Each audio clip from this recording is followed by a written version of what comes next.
Okay, Chair Havens, I believe we are ready. Okay. Thank you, everyone.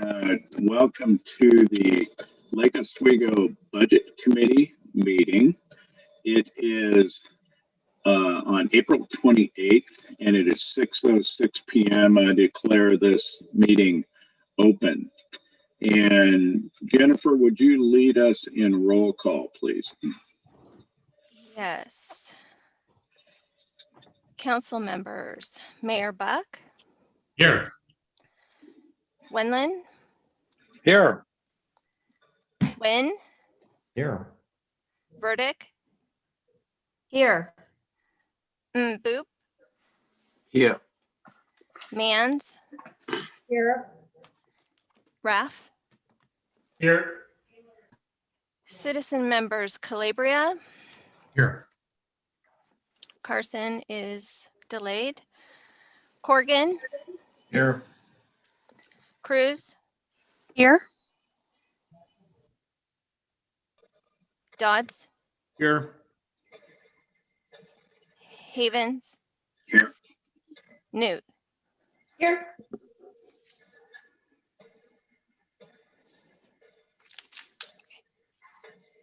Okay, 13 present. And the only one missing is Lynn, correct? Correct. Okay. Hopefully she'll call in. We'll find out there. Okay, thank you. So, as you know, Mr. Hooper sent around an email that came from, I believe, the city lawyer, and indicated that I turned out as chair of the budget committee. And so the first thing I get to do is unelect myself. So I would like to open it up now to nominations for a new budget chair to replace the old one. This will be my last message to you all. Well, I nominate Al Calabria. Second. Okay, we have a motion for Al Calabria, and we have a second. Who had the second there? Oh, Aaron, thank you. Okay. Any other nominations from the floor? All right. Yes, Councilor Rapp. One thing before we get to this, Scott, is I would like to just say how great it has been for you to be our budget committee chair for, I mean, as long as I've been on it, and I don't know how many years before that. So I just want to say thank you for all your stewardship for the city. I mean, I've only been on council for a couple of months, but you certainly have made it easier on everybody. So great job. Well, we try to keep it funny anyway, Yeah. Councilor Rapp. So Anyway, thank I you. think it's fun doing it, and thank you for the honor of being the chair of the committee for, what was it, 2 different terms, I guess, or something. But I'm happy to do it. And okay, so any further nominations? Otherwise, we are going to vote on Mr. Calabria. So we do just I need to need, do a vote, Jennifer? we just need a motion to elect Al Calabria as chair of the 2001-2023 City Budget Committee. Do we have said motion to elect Al I nominate, Calabria? I move that we elect Al Calabria to the role of chairman of the finance committee. Is that good enough, Jennifer? The City Budget Committee, yes. Of the city budget committee. All right. Yes. And do we have a second for that motion, please? I second it. Okay, so second from Councilor Wendland, I believe. Okay, can I do a voice vote, or do we need to do the roll call, Jennifer? Let's do the roll call, and I just want to confirm the second was from Gary Corrigan. Correct. Oh, Okay. it was from Gary. I'm sorry. Yeah. I thought it was from Gary. Okay. All right. I will do a roll call. Council members, Mayor Buck, Yes. Winland, Yes. Wynn, Yes. Burdick, Yes. Boop, Yes. Mans, Yes. Raff, Yes. citizen members, Calabria, Am I allowed to vote for myself? Yes. Carson. Oh, she's delayed. Corrigan, Yes. Cruz, Yes. Dodds, Yes. Havens, Yes. Newt. Yes. Motion passes unanimously. Okay, I'll just remember. Congrats, to Al. speak up occasionally. You got the chair, Al. Go for it. Okay, what do I do now? Yeah. Thank you all very much. I'm very honored and humbled to do this, especially following Scott, because as Aaron pointed out, he's been the chair since I've been a member. And one thing I want to pledge is to follow in his pattern of being very civil, which I think is one of the most important things in work like this, as well as his fairness and his facilitation skills. He was very good and is very good at gatekeeping, which I think is a skill that we don't see often enough in facilitation. And it's not an easy thing to do, and Scott's been very good at that. But the good news is Scott is still going to be on the committee. And with his experience and knowledge, both inside and out of the committee per se, I know he's going to have a lot of contributions. So anyway, thank you for that. So in the event that I was going to be elected, I prepared a 45-minute PowerPoint presentation, but I reflected on it a little bit and decided it could be shorter. So if you indulge me for 45 seconds, I can complete this. So I think I've shared with many of you the story about Maureen Patel, who I thought may have been the single most qualified person that we ever had on the budget committee. And I bumped into him recently. And I said, I'm very sorry that you resigned. And I'm, why did you leave? We need people just like you, with your credentials at OHSU and your experience and so forth. And he said, I felt underutilized. I'm also recalling how several members of this committee, including past members of council, shared with me when I came on that, when I said, what can we expect to accomplish in the budget committee? I was told, well, the budget committee really doesn't do anything. So in an effort to try to apply these lessons to a path forward, I'm just going to suggest two things, and I'm not sure if it's appropriate that we actually have a motion to this effect at this moment, but I think I'm going to be suggesting that we do it at least sometime during this meeting, and I will leave it to the members of the committee to either, if they agree with this, these two things that I'm going to suggest here in a moment, that we can entertain a motion. The first one is that we commit to 3 additional budget meetings per year and per fiscal year. They would be at the end of July, end of October, and end of January. This would be in addition to the 3 that we already have. And without going into too many weeds here, I think that they could be special issue topics that would require and would be appropriate for a special study by the folks on this committee. I know especially some of the new members of the committee and some of the prior members, we've got a huge amount of talent sitting in on this call. And it's been a pleasure for me to get to know some of the new folks, as well as having worked with Steve and Scott in the past. So that's the first suggestion. The second one was something that I did informally this year, and that was to do to sort of formalize and codify an onboarding for the budget committee. I know when I came on, I was overwhelmed. It wasn't a question of there isn't enough information to do the job. It's a question of there's so much information. I think guidance and some mentoring and coaching can be helpful for people coming on board, so that they don't feel that they have to look at everything or read everything, but there's certain things that that are instructive. And an example of that was, and I had this conversation with several of the new members of the committee, was I think it's very important to read the city manager's narrative at the beginning of the budget, because I think that sets the tone and the vision for how it was constructed and what the primary assumptions are. So those are my two suggestions. And I'm going to stop there with the comments and we can move on to the agenda. But at some time during the meeting, if you agree with either or both, I would really appreciate a motion to that effect. So Anthony, I'm going to ask you to help me with this a little bit because, Deputy Manager Hooper, if you could help me with this because this is my first time doing it. But the first item of business now is the approval of the minutes from March of this year of 2021. So I guess we need a motion to approve the minutes of March 18th. Looks like Councilor Raff has a question. Councilor Raff has a question. Thanks, Anthony. Chair Calabria, question for you. I think your suggestions are good. Do you anticipate these extra meetings to be just the budget committee or budget committee plus council?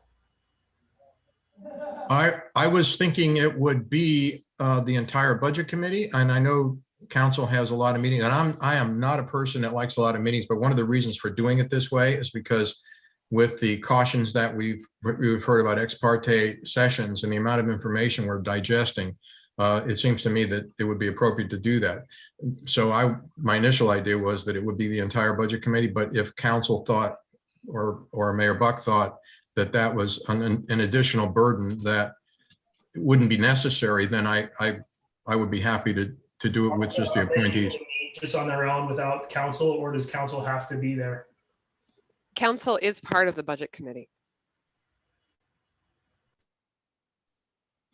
Yeah, sorry, Steve. Well, I put some thought into this too. I think many of us have. There's a couple things, I know that probably the staff of the city has resisted it because the staff of the city's got a lot of crap going on already, but I'm wondering if there wouldn't be the ability to, I don't know if because of the laws about what a meeting entails, but to put together some subcommittees, to put together 3 or 4 people, subcommittees, and maybe go out and study, if you in effect be study groups, go out and talk to people and then come back, whether it be in written or a Zoom, we might continue to Zoom because it can be a little cleaner way to go about it. But I think that there's going to have to be something of significant value for me to get all 14 of us together. But if we have subcommittees to go out and study this or that, develop a report, and then work off that, that might be a way to go about that if we can do that. Okay. Any other comments? Okay, so again, I don't know if we need to have a motion right now, or I think as long as we can do it sometime before the end of the meeting today, that would be helpful to me. Or if why don't we actually let me suggest that you take that up and we can put it on the agenda on your next meeting. I think that this idea of what you do with the meetings, I think we would need to sort of put some bones around it, because I think us just calling a meeting and not knowing what the committee wants to accomplish will be frustrating for everybody concerned. So why don't I suggest, Mr. Chair, if it's all right with you, that we put this on as an item that you take up at your next meeting after you've wrapped the deliberation on the current budget. Okay. Is that agreeable to everybody? I see nodding. Okay, thank you. Thank you for the suggestion. Okay. What do you want to briefly hit on the one about onboarding, sort of codifying the onboarding? That's a great idea. That's a great idea. And I'm all in favor of it. And we're going to work with you, Al, to get that done. No, I think that's a super idea. And I don't think you need a motion unless you really want it. I'd like to codify it. I think that it should be a regular protocol for us. It's a great engage. idea. Yeah. It's a great idea.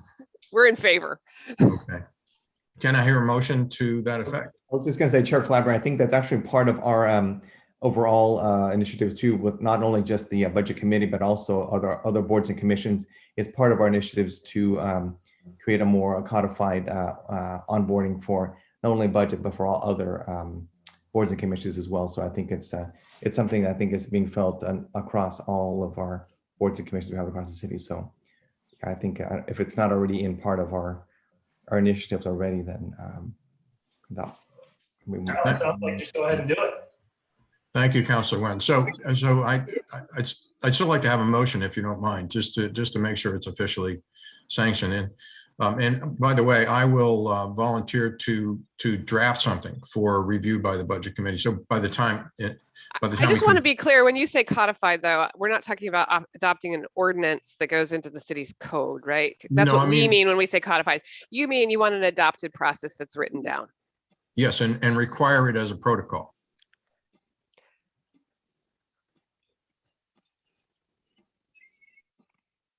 I'll move to approve that between staff and the chair of the budget committee, protocols put together for our onboarding process in order to kick this initiative off. Thank you. Second. Thank you, Councilor Mance, Councilor Rapp. Any further discussion? I think that was, Okay. Councilor Wendland that seconded that. Okay, thank you. Hearing no further discussion, I think we're ready for a vote. All those in favor of Councilor Mance's motion, aye. Aye. Opposed? Thank you. And I'll be happy to work with Councilor Mance or one of the other representatives of council to draft something up for because I think we want some collegiality in this and make sure it makes sense. Thank you very much. Okay. So are we ready now to move to the approval of the minutes from March 18th? Have a motion Move to approve minutes from March 18th, 2021. Thank you. Second. Thank you, Councilor Wendland, Councilor Mance. Any discussion? Hearing none, we can move to a vote. All those in favor, say aye. Aye. Opposed? Aye. Any opposition? Okay, passed unanimously. So now we're moving into public comment, and Ms. Waverly, I think, sent out a note just before the meeting that said we had one virtual participant and we had one that was submitted in writing. And I can read that if that's the appropriate thing to do. I think she asked that it be read at the meeting, and if you would like me to, if it's appropriate, I can read her if I can find it on my my desktop.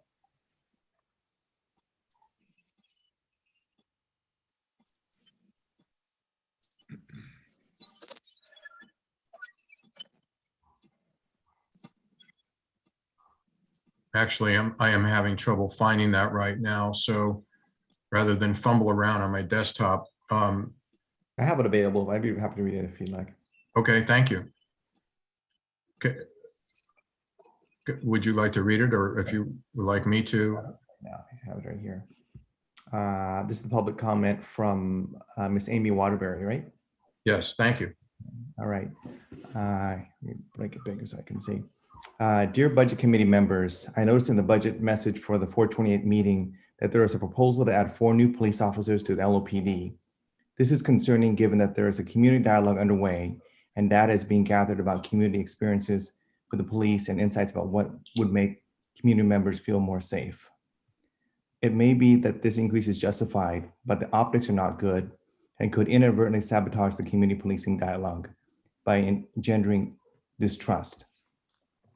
I respectfully ask the Budget Committee to give serious consideration to the risk benefit of approving this now, rather than waiting 6 to 12 months and allowing more transparent dialogue about this need for 4 additional officers as part of the larger process that is underway. At a time when many police departments are reducing, it is all the more important to make any increase in alignment with the community policing dialogue process that is happening and in a way that fosters trust and shared understanding. Otherwise, you risk having the community dialogue feel inauthentic and at best discouraging engagement, at worst stirring outrage. We so appreciate the willingness of Chief Jorgensen and other members of the LOPD to engage with the community during this challenging time and want to help foster continued positive collaborations and engagement. Thank you for your consideration. Sincerely, Amy Waterbury, LO for Love, board member and co-founder. Thank you, Councilor Wen. Ms. Waverly, I think there was also a virtual public comment. Did I read that correctly? There in your was no- there was a request, and I'm gonna try. I believe the participant may be waiting to join the meeting, so I'm gonna try to allow them into the meeting right now. If you can just please stand by just a minute.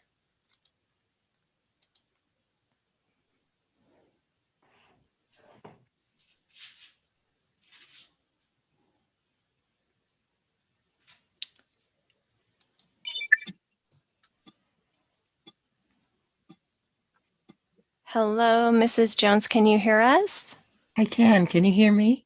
Yes, Okay, good. please go ahead.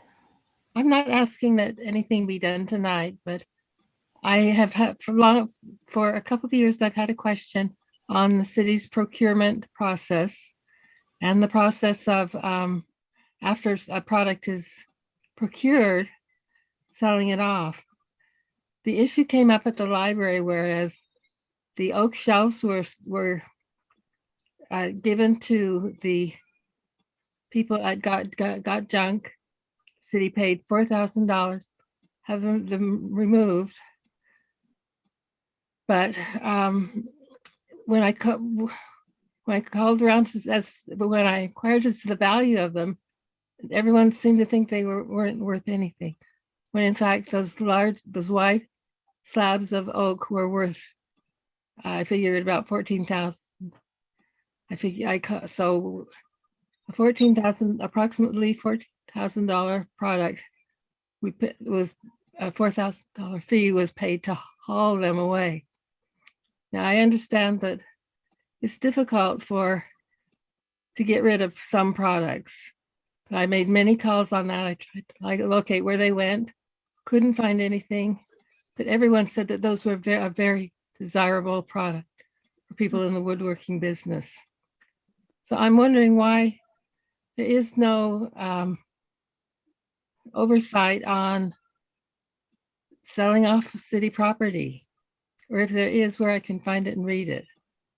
So again, if we could just think about this and perhaps address it next time or the time I would appreciate it. Thank you.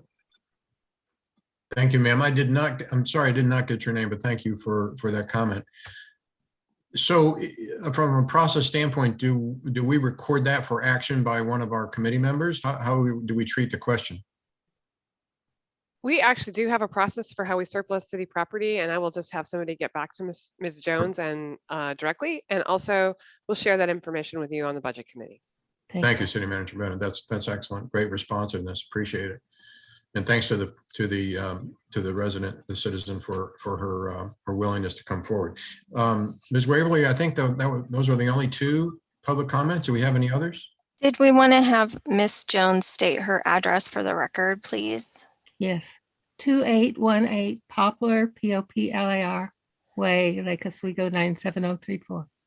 Thank you very much. And Okay.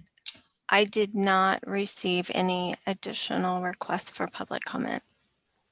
Well, I guess we have other people that are on this webinar, but we can't see or hear them necessarily. So I don't know if there's any way to invite their input. So those are the city's executive team members, so department heads, and so they're here in case you have questions about the budget.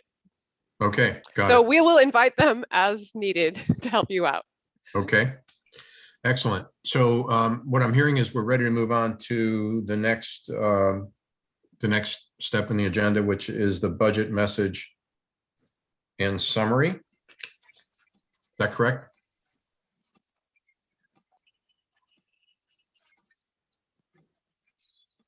And who will be doing that? Are you ready, Mr. Chair? Yes, ma'am. So Anthony, would you mind popping when we get to that point, will you pop those charts up for me? So I'm delighted to deliver my first budget message here at the City of Lake Oswego. One of the things I tell people about this city is it is fiscally really well run. It has been for quite a long time. And my predecessor's philosophy towards the budget and the budget committee's work with the city manager, the prior city manager, I think has left us in a really good spot. So when I say I'm delighted, it's because I actually am delighted. I have really great news for you. And having worked in cities where I had to deliver bad news, it's such a nice, refreshing change to be able to tell you what I'm about to tell you. The first thing I want you to know is the city is really well financially positioned going into the next biennium.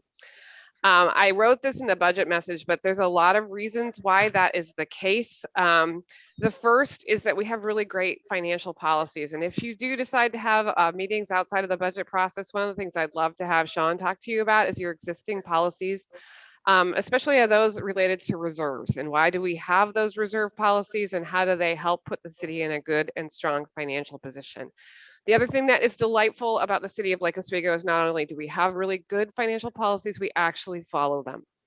So that means, for example, that we set aside enough money in the general fund to get us from the first of the fiscal year to the time when we actually collect our property taxes in the fall of the year. And so we have practices that keep us from needing to borrow money that we don't need to borrow, or from doing anything that puts us in a weaker financial position in the future. The other is that the city has really, really, really stable revenue streams. And we're insulated both from the good times when the economy is strong. We don't see the benefits of some of the things that happen out in the universe, but also from the bad times, like the recession or quasi-recession that we might be in right now. Between property taxes and our utility revenues, we're really not as affected by the economy as some other jurisdictions.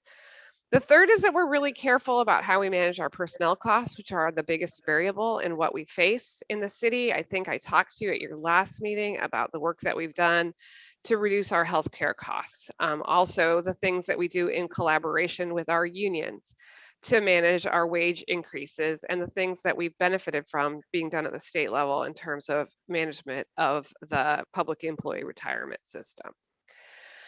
Finally, the last thing I'd say is this biennium, we're also benefiting uniquely from the fact that the federal government did cover our direct costs related to how we manage the pandemic. So the costs that might have put us in a weaker position going into this biennium, particularly around overtime and additional expenses for the city because of COVID, were actually subsidized by the CARES Act. So that's the first thing I want you to know as you read this budget.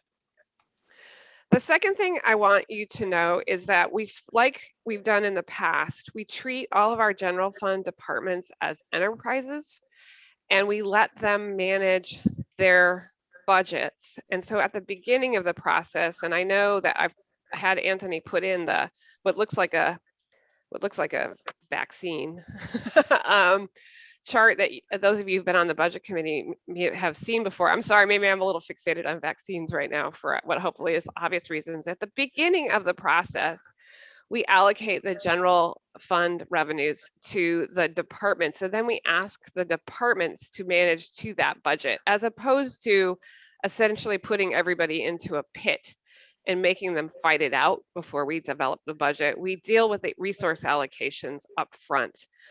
This year, this biennium, each of the general fund departments received an allocation of 2.15% in the first year and 4.35% in the second year. If you have specific questions about that, I'll have you talk to Sean. With the exception of the departments where we needed to make an adjustment to recognize either underspending in the past biennium or a particular operational need that was coming our way in the future biennium. So for example, the planning department received nothing over the biennium because if we hadn't done that, they would have been growing fund balance in it beyond their need for contingency and reserves. Although their program of work is significant, and so I think this may be the last biennium where that happens. And then the Parks Department received a slightly higher allocation because we anticipate that we'll be bringing online a recreation and aquatic center in year 2 of the biennium, and they need to start getting ready for that opening. So that is sort of my second point on the budget as you read it. The other thing I think we do really well is we allow departments to keep the money that they save in a budget to spend on their capital needs. And you'll see in department presentations, for example, the fire department, they do use the funds that way. And the other thing is our biennial budget provides stability and encourages planning by departments. We don't have a use it or lose it mentality here at the city. And that means our department heads are careful stewards of the resources that they have. Okay. The things I want you to know about the decisions we made in the budget. I think I shared with you at your last meeting that the commitment I make to the city council is if they develop a shared agenda with a limited and achievable number of things on it, then in the budget process, we as staff provide funding for those things. And there's 4 places where council goals specifically show up in the budget process. The first is the allocation of $2 million to top priority pathways projects. This is really the result of one-time savings in the current biennium. So if you look at the street fund budget, you'll see that instead of transferring $3 million in year 1 of the biennium, we transferred $5 million so that the engineering department can complete work on the top priority projects identified for safe passage to schools. And you'll be talking about the capital improvement program on your May 13th meeting. So if you have questions about specific projects, I recommend you hold them for Erica at that meeting. The second thing is that we funded a new position for diversity, equity, and inclusion program manager in the city manager's office and human resource office budgets. And that was directed by council in January of 2021. We also added a new position in the planning department. And the reality is the council has a substantial number of projects in the planning department, many of which have carried over from the past year, and we haven't been able to finish them because we haven't had staff to do that work. And I actually believe that one of the reasons the planning department has not fully expended their budgets in the last 2 biennium is because they haven't had sufficient staff to actually do the work that they anticipated doing. This position is fully funded within their allocation. And you'll recall what I told you before, which is their allocation increase was 0 for the biennium. And then last but not least, we are adding a new position as a behavioral health specialist in the police department to move towards the council's goal of 21st century relevant public safety departments. The next thing I want you to know is that the city's growing. And in fact, in the last 3 years, the city has added 1,000 new doors. For a long time, we weren't growing, but that growing is showing up in terms of increasing workload. Additionally, we have new or actually existing mandates that we need to get our arms around. And so you will see 4 new positions designed to address growing workload. The first one is a Americans with Disabilities Act coordinator position in the engineering department. Some people have asked me, couldn't we just do the ADA plan and then eliminate the position? The reality is we can't. This is actually a requirement of the Americans with Disability Act that the city have a person who coordinates all of our work. And the capital projects are actually the easy part. The part of the ADA that's actually hard and is ongoing work is the work we have to do to make sure our programs comply with the Americans with Disabilities Act. And if you have questions about ADA specifically, Erica is the person to ask those questions of. The second new position is a new park ranger. And this is because we've added new facilities. And frankly, we have a lot more use in the parks. And we need to have a 7-day coverage of our parks ranger to make sure that our parks rules are actually being followed by people visiting our parks. Anyone who visited Foothills Park or Rogers Park last summer knows that visitation in those parks went through the roof last summer, and many of the visitors tested our ability to enforce our existing park rules. The council added a maintenance technician early in the biennium, actually before I even started here, and that's simply because we have a big brand new facility and we need to take care of it. And then last but not least, we also added an adult resource officer, who was approved in 2019, but I think that was also added to deal with the increased workload, largely that comes from seniors who are affected by all kinds of identity crime, and Dale's on the line and you can ask him questions about that. So that's the third thing I want you to know about the budget. I think I also told you that not all the workload need was addressed. I sent you out today a memo from the police chief about sort of what's happening with law enforcement in the community. The community's population has added 25% since the last time we increased our minimum staffing in the police department. However, it's quite a big dollar amount, and we're in the middle of the community dialogue, and that's why I thought it would be good for the budget committee to deliberate on this request. And then last but not least, there's, as there always is at the city, and looking back over the last few budgets, there's significant capital activity.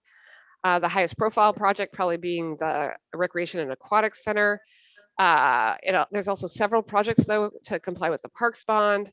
There's the North Anchor project. There's completion of all the other LORA projects. There's a lot of paving projects.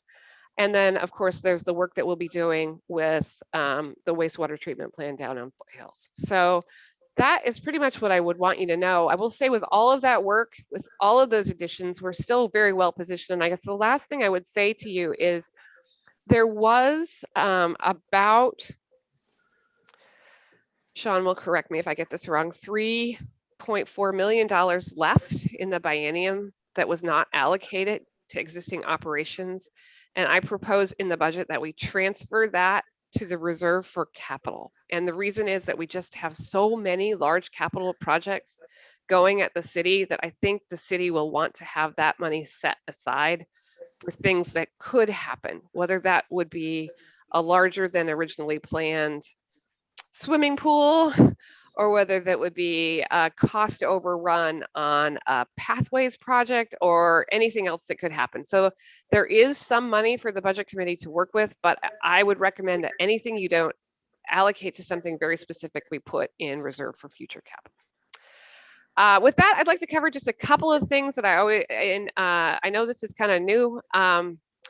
First, I just want to sort of show you what the general fund looks like, because I think that it's important. Our general fund's about $160 million over the biennium. About 35% of that's allocated to the police department, about 28% to the fire department. So between the two of them, it's about 2/3 of the general fund. The next big slice is the parks department. The next slice after that is planning. And then we get into departments that really get a relatively small share of the city's general revenues. The library's budget's bigger than that, but because they're largely funded by the countywide library levy.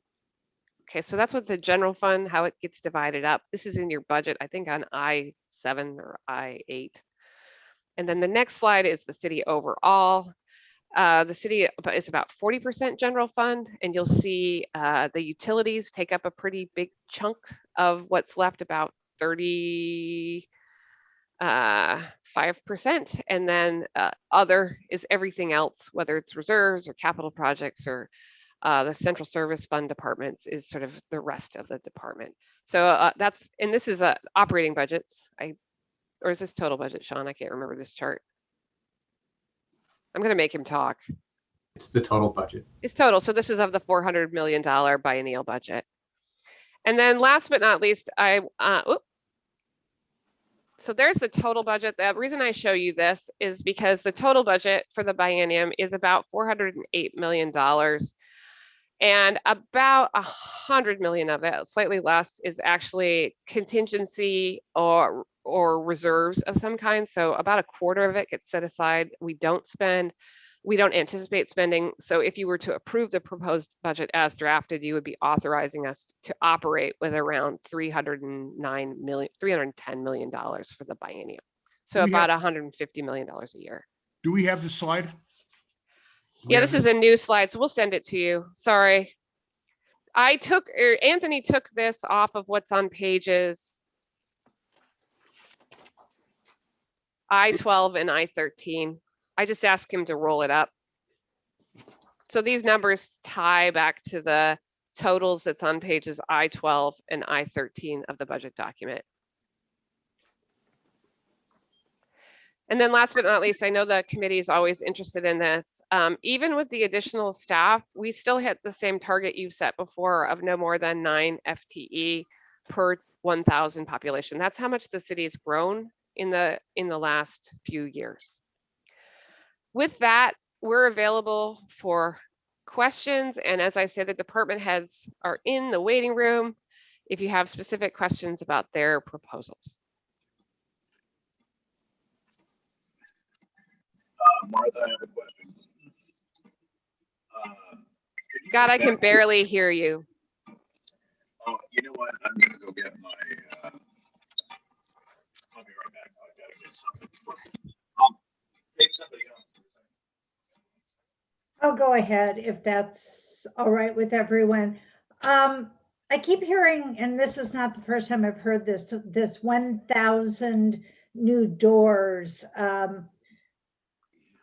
What exactly, who exactly is that? What's the demographic? Is that our older citizens who have moved into the Springs or Mary's Woods, or is this across the board? Well, of course, this isn't really, when I say 1,000 new doors, I'm not talking about who's moved behind those doors. I'm talking about 1,000 new housing units. Of course, Mary's Woods and the Springs are a portion of that, but I think you've also seen significant redevelopment happening throughout the community.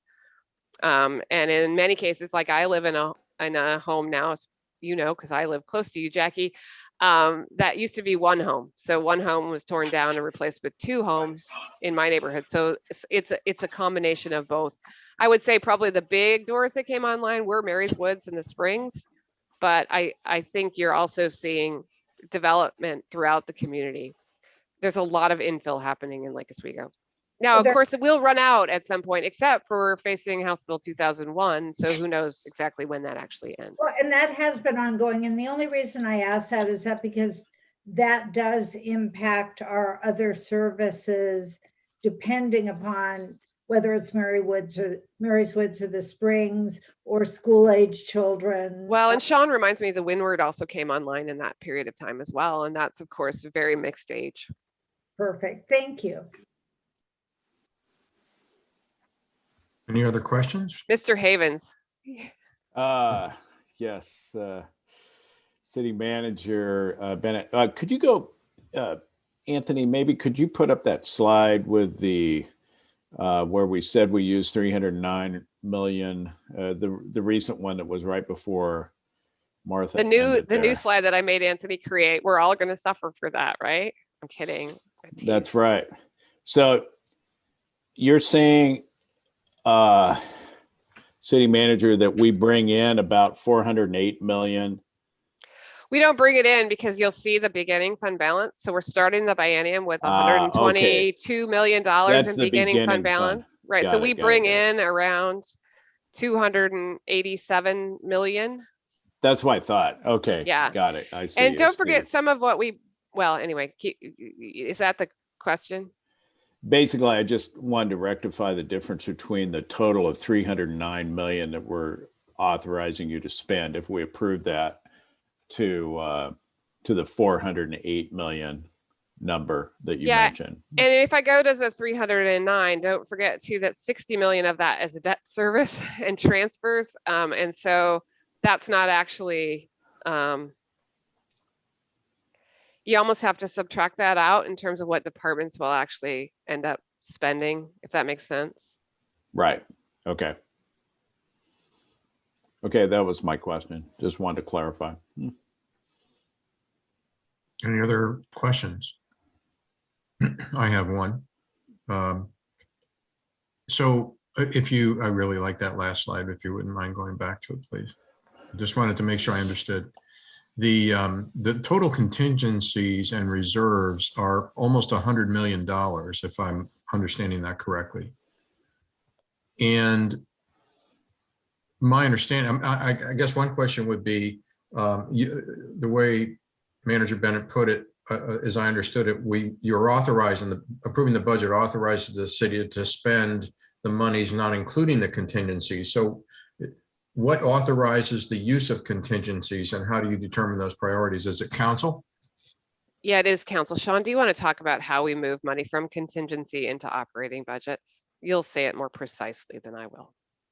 So that usually happens during a budget supplement. If it's less than 15% of any fund's total expenditures, it's a resolution. But if it's more than that, then it becomes a supplemental budget with a public hearing. And so That could be almost anything. It could be the timing of a project. If we're putting money into contingency, or what's the other one?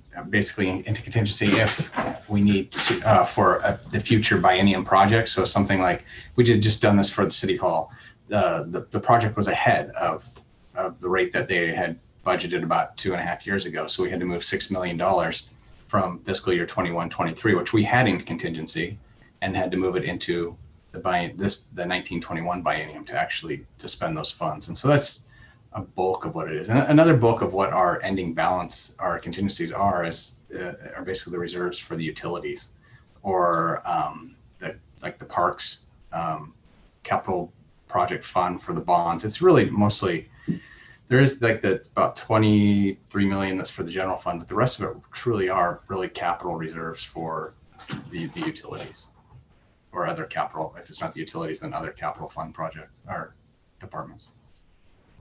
Okay, thank you for that. And so just a related question is, so if I understood Manager Bennett's suggestion, the 3.4 million of unallocated, you were suggesting it could go to the capital reserve. Is that represented in these numbers already? Is that what we're looking at? Yes, okay. It's definitely there. So is another valid purpose for that money perhaps to augment the street fund? So, what I would tell you is that's general revenue. The budget committee, if you don't like the proposed budget, you could amend the proposed budget to move it to where it's general revenue of the city. So yes, it could be spent on any. No, I mean, it could go to the street fund. It could go to the police department. It could go to any of the city's functions. Okay. I'm just saying, I mean, just from an initial reaction, I'd say rather than add 3.5 million to a reserve and ending balance, it's already 100 million. I think we'd get more bang for the buck for taxpayers if we continue to improve the streets. That's just so that 100 million though isn't. So this is actually always one of the things that's fun to talk about, because I feel like I'm speaking gibberish. That 100 million isn't completely fungible, right? Like you can't, you all know when I say out loud that $1 in the water fund is not the same as $1 in the street fund, is not the same as the $1 in the wastewater fund. It's not a general fund dollar. Now, Mr. Chair, it's certainly within your prerogative to say we would prefer to move those funds into the street fund if there's 8 of you who agree with that. I'm just telling you that from my perspective, given the magnitude of some of the capital projects the city has, my recommendation in the proposed budget is that you set it aside for the potential of the pool, or the pool in particular, the recreation center in particular, giving the council flexibility. If the budget committee decides not to do that, that is your prerogative. Yes, of course, ultimately approved by council. So, but thank you for that explanation. And I'm not suggesting that that's the only remedy that we should use, but I think it should be an alternative, I would think. So, okay. Any other questions? I guess I had one question or comment on that. It looks to me like that there's the budget that shows the beginning balance and then what comes in as revenue. And that adds up and is all of the resources. And then where we're going to spend it is where we plan to spend money, plus what this contingency is. So if everything goes according to plan, it looks to me like the contingency will become the next biennium's starting balance. And we do want to keep a starting balance there. So I don't think I'd want to automatically make a plan to use that contingency. I think it's there for a contingency and makes a starting balance. That is absolutely correct. Our hope is the contingency plus the unappropriated. The unappropriated will automatically become the beginning of fund balance for the next biennium. But yes, we absolutely hope and plan for that contingency to roll to become the beginning fund balance in the next biennium. Great. By the way, it looks like Lynn has joined us. Yes. Hi, Lynn, if you can hear us. I see her logo there. Okay. Any other comments? Yeah, I've got a question, Chairman Calabria. If I think it's in May, we're going to get the presentation from, we're going to have the engineering discussion correct? And so my question is, if we, and so if in that meeting in May, I'm being hypothetical, there was a $5 million add to the paving budget that would give us good bang for the $5 million. Is that kind of, is that option already passed if we approve the budget tonight, or is there an amendment process? I don't think we'll be passing the budget tonight, though. And I think you're right. And I think what I heard you saying was, do we have more time to make that decision? Good, okay. If I heard you correctly. Yep, that was exactly it. I didn't know if we kind of had to make the call tonight or not. So that's great. Thank you. Sure. Any other questions? Okay.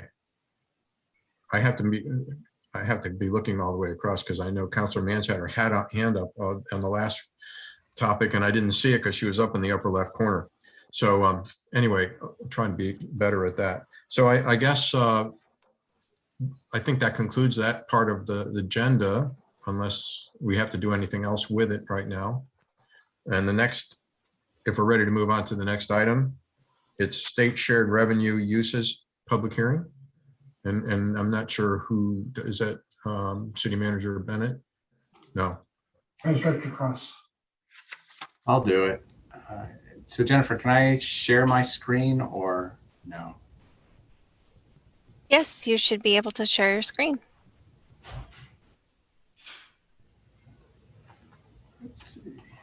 So here are the state shared revenues. So basically, the cigarette taxes, the motor vehicle fees and gas taxes, and then the 20% liquor tax. Those are our state shared revenues that are already built into the budget, and that we don't need to have a public hearing on that. This is, as long as we do 4 of these services, we will qualify to continue to get these from the state, which I think we do all of them. So it's not a big deal. But what the public hearing is on this 14% liquor tax. The state requires us to do a public hearing. And so Chair Claybray, you'll just need to open a public hearing and talk about, but I don't know how we're gonna do it on Zoom now I think about it, but we don't have to do a public, it's part of, because this budget committee is a public hearing, really. And people have already spoke. I'm not sure how we're gonna, but anyways, what we're supposed to be talking about is these additional funds. Now, these funds have already been in our budget, and it's part of that increase that we're giving to the different general fund departments, and that 2.15% increase for, what's it? 21-22 and 22-23. Looks like I have a typo here. This is supposed to be 2021, and this is 21-22 and 22-23. But basically, it's about $550,000 a fiscal year. And looking at how it's coming in this year, it's about there. And then getting some information from the League of Oregon Cities, who does a lot of estimating on what the state shared revenues will be in the future. They said it would be about flat. So we put $550,000. It's about $1.1 million for the biennium. So Director Cross, do I understand correctly that these numbers are embedded already in the budget and we just need to, the budget committee has to approve that? Is that correct? Yes, they are already included. Thinking like in previous meetings that we would have a public hearing. I don't think we've ever had anyone talk about it. Okay. Do we just need a motion? Because we know that the list you have just above there makes us eligible to use it, and you've allocated these in some manner to a variety of those services, as I understand it, right? Yes. Okay, so do we need a motion? So Jennifer, help me out here just for a second. Just how would Sure. we do a public hearing at this So point? I know we're not required to do one. the chair is required to open the public hearing, and then if there's any public comment, that gives the public an opportunity to comment about this 14%, and then the chair just needs to close the public hearing, is my understanding. So we invite public comment right now. Is that correct? Well, yeah, and you just open the Okay. public hearing Okay, okay. for the state shared revenue. Okay, we're opening the public hearing for the state shared revenue, and we're inviting public comment. And we did not receive any requests for public comment for this specific topic. Okay. Then can we declare the public hearing closed? Okay. The public hearing is hereby closed. We tick the box. Yes. And we can move on to the next agenda item. Yeah, sorry, it's a little awkward on Zoom and doing a public hearing when there's no one to comment. Yeah. Well, I mean, I don't know much about that, but it seemed to me to be pretty straightforward. So I don't know if there would be, I don't know if there'd be objections if it was made more public. I don't know, but it seemed pretty straightforward just on the surface. Chair, Councilor Wynn has a question or a comment. Yes. Yeah, I'm just curious. So the 14%, that's based upon the cigarette tax and the liquor tax, right? So if there's more, if the state collects more, do we get a larger share? I'm just wondering with 2020, the liquor stores did well. So one yes. liquor. Yeah, so and it's in the state share, the public hearing is really only on that additional 14% liquor tax. The 20% liquor tax, the cigarette tax, and all of the street state shared revenues or transportation state shared revenues, all of those are, we already get those by providing 4 of the services on that list. The public hearing is really just on the additional 14% liquor tax. But yes, we do get the 20 and 14% based on the amount of liquor sold in the state. And cannabis. In the state. No cannabis. Cannabis? Oh, no. Really? I'm a little surprised that number didn't go a lot higher. We were hearing reports last year that the liquor sales were 55% higher at some point mid-year. Yeah. So, but it is what it is. So based on the recycling bins, I would say that there was a higher usage last year, but that's just saying. That's a new metric. I got a buddy in the Certainly not mine. Certainly not mine, but my neighbors for sure. The recycling bin was packed glass. I think it was mostly in Wendland's neighborhood, though. Okay, very good. So I think we're off to the next item, which is budget deliberations, which, as I understand it, is more or less an open discussion about issues that anyone on the committee would like to raise, if I'm stating that correctly. Deputy Manager Hooper, if I am stating that correctly. Okay. All right. So it's open for comments or questions on the budget. I will try to watch for hands. I see Ms. Newt. Chairman Calabria, at what point is it going to be appropriate to discuss the request for the additional funding of police officers? My understanding is that it would be appropriate at any time during this session. Okay. I'll just start with, first of all, I so value and appreciate the community member who not only brought forth the concern that was read earlier, but is also very obviously having dialogue with the police department about what's going on, not just locally, but in our whole country. And I think it goes without saying that, LO is more successful. We're all more successful when we are all of us are working in partnership and feel very strongly and positively about our police force. That said, the request to hold off on the hiring, I just want to state that there could be another way to look at the request and the timing, even in the context of what's going on nationally. And that is, we are, thanks to our city and the planning, and I mean, obviously we've already had this in the budget, just the leadership that is happening. We're hiring the behavioral health specialist. We're, investing in diversity, equity, inclusion, which does, investing in that doesn't check a box. This is a years-long process and all of us working towards it. But I feel like a discussion could be had whereby we say staffing our police force appropriately sets the whole community and the force, up to have the space and the cycles to do things like go to additional training or education. Also, if these new officers are coming in and they come in as a cohort, during this really, right now it is in many ways sad times, but hopefully if we we act on it appropriately and we look back, in history, and it can be, the way we react to it can be something we can all be proud of, that it could make, I think a discussion could be had that one acknowledges what the member of the city brought up, but also sets us up to move forward and still embrace the concerns that were expressed. And the challenges in this context, we aren't dialoguing with that citizen. They're bringing up a very valid concern.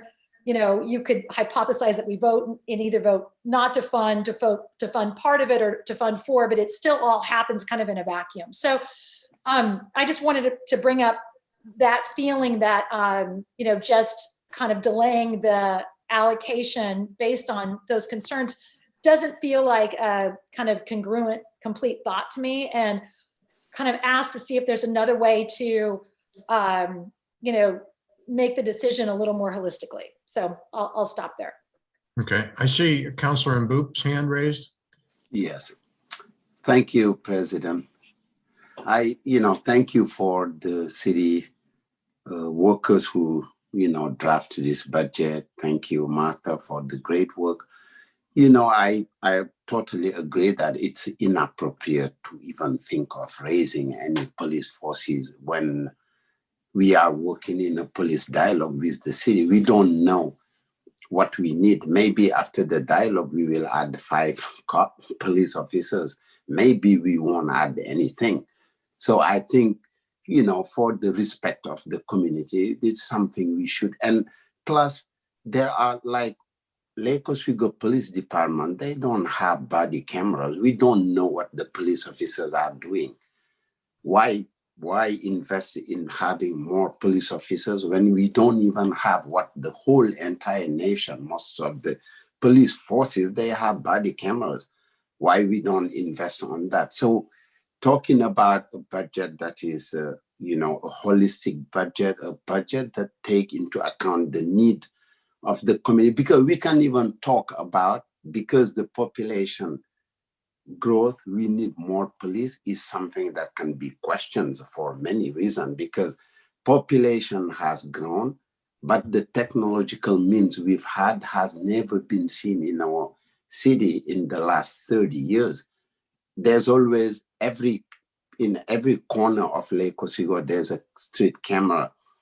So we have, like, the panopticon is under us. People can, feel that there's surveillance or something. Then I'm not going there, but just I echo the words of the the LO for Love president or co-president, that we need to hold off this thing and, wait for the conclusion of the policing dialogue to see if we have to add police or not police officer. We value the work of our police force. Nobody, don't get me wrong. We need police.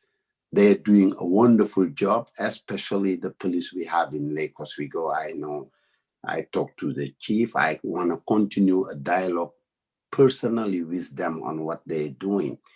And I want to support them, but it's not the time to add or do anything about, budgeting about the police. And, I think that for the respect of our community, we should not vote on that.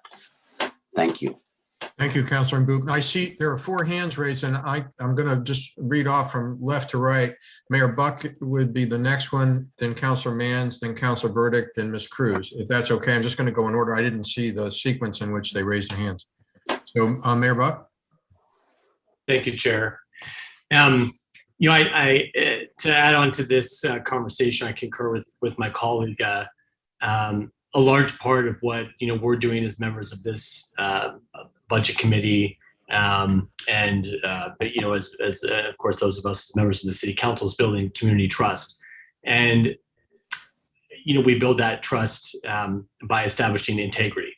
And so we've gone out, and so many of you know, and others you may not, but we told the community that one of our main council goals this year is to engage in a community dialogue on policing.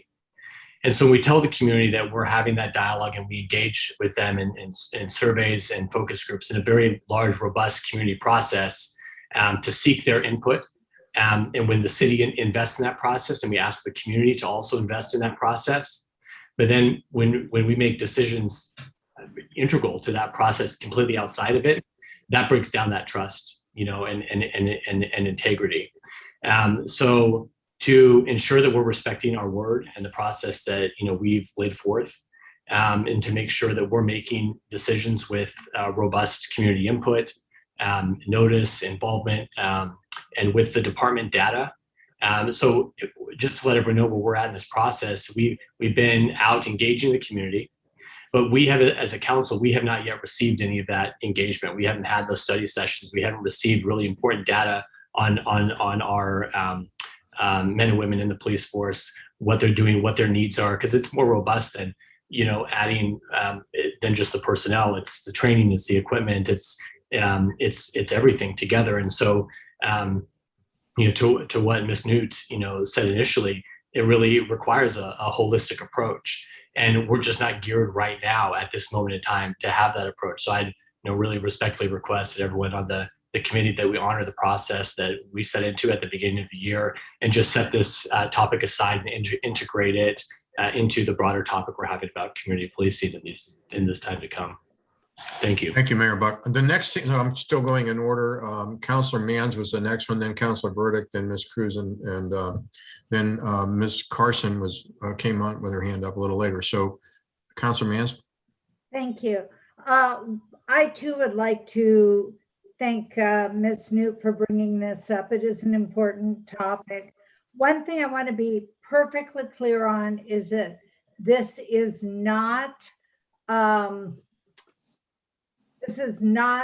that we are against the police. It's that we want to be as mindful and as holistic as we can possibly be in making these decisions, understanding that the police have not had personnel changes in a number of years, with the exception of two areas that are very near and dear to my heart, with behavioral policing and our adult community policing.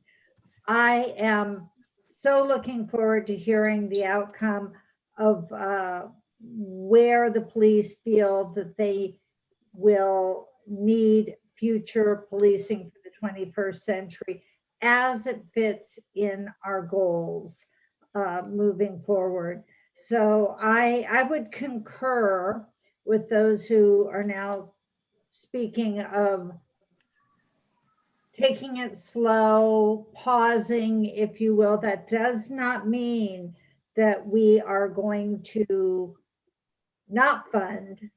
It simply means that I think we need more data before we fund. Thank you. Thank you, Councilor Manns. Councilor Mboop, did you have another point to make, or your hand is still raised? Okay. Oh, no, sorry. Yeah. No. I just want to make sure I don't miss anyone. So Councilor Burdick, you were next in the sequence. Yes, thank you. And I just want to say I concur with what my colleagues have said, but I would like to hear from Chief Jorgensen, just so we make sure we have an understanding of what his request is and why. Because I think it's as important as that we hear from our community. I think we also need to hear from our police as well. And I think that's I don't know if it's appropriate right now to have him speak and just kind of give a little background of what he's asking for, why he's asking for it. It doesn't hurt to at least understand that.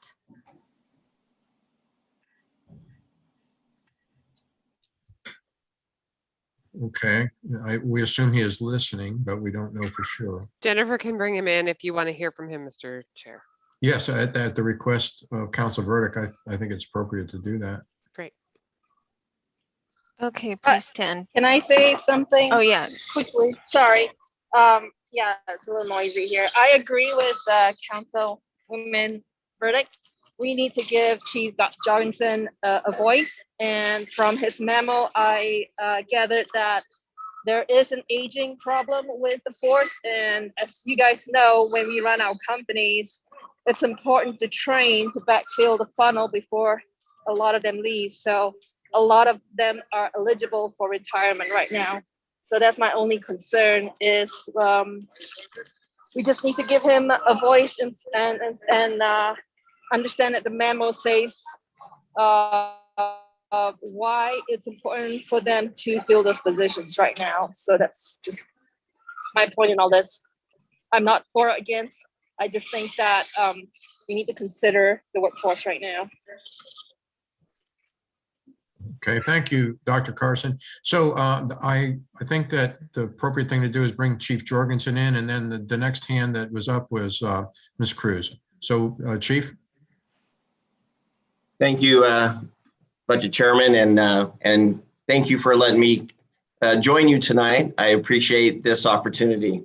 I'm assuming that most of you saw the memo that is dated March 31st that I sent to City Manager Bennett, and kind of outlined our request as a police department and what I feel is best for our community. A couple of things, I won't go over the whole memo, but a couple of things I will highlight. And one of them is I understand the optics. I've been involved in the community conversation on policing. I've had dialogue with members of the community around it. To be totally transparent, City Manager Bennett and I talked about this for a long time, about the fact of the optics that this would look like. However, I feel it's important, and we're at a critical stage right now, regardless of what the final community policing dialogue is, which revolves around how we are going to police, not necessarily the number of police that we need to have to accomplish the job that our community, quite frankly, demands. And for this reason, and because it's budget season, and because we are ready to enter into a 2-year budget, if I didn't get it on the budget committee's radar now, we'd be waiting potentially for another 2 years. Now, I understand we can always have a mid-year budget or have that discussion, but now's the time to put it on the radar. It's been over 30 years. So I want to make sure we sink that in. It's been over 30 years since this community has increased the patrol staff in a significant way. In 1990, we had 41 sworn officers. Today, 31 years later, we have 43 sworn officers. And our population has increased by a quarter. Somebody brought up technology. As most of you have come through, well, I'm got to rephrase this. A lot of members of the city council has come through and kind of seen our new building. And one of the things that we highlighted is about 70% of our cases now involve technology. And we have one person dedicated to do nothing but download computers, phones, and different things that are involved in crime. What we have seen is our crime has changed over the years because technology has changed. And what may take back in the day 20 or 30 minutes now is taking us much longer to investigate and is tying officers up.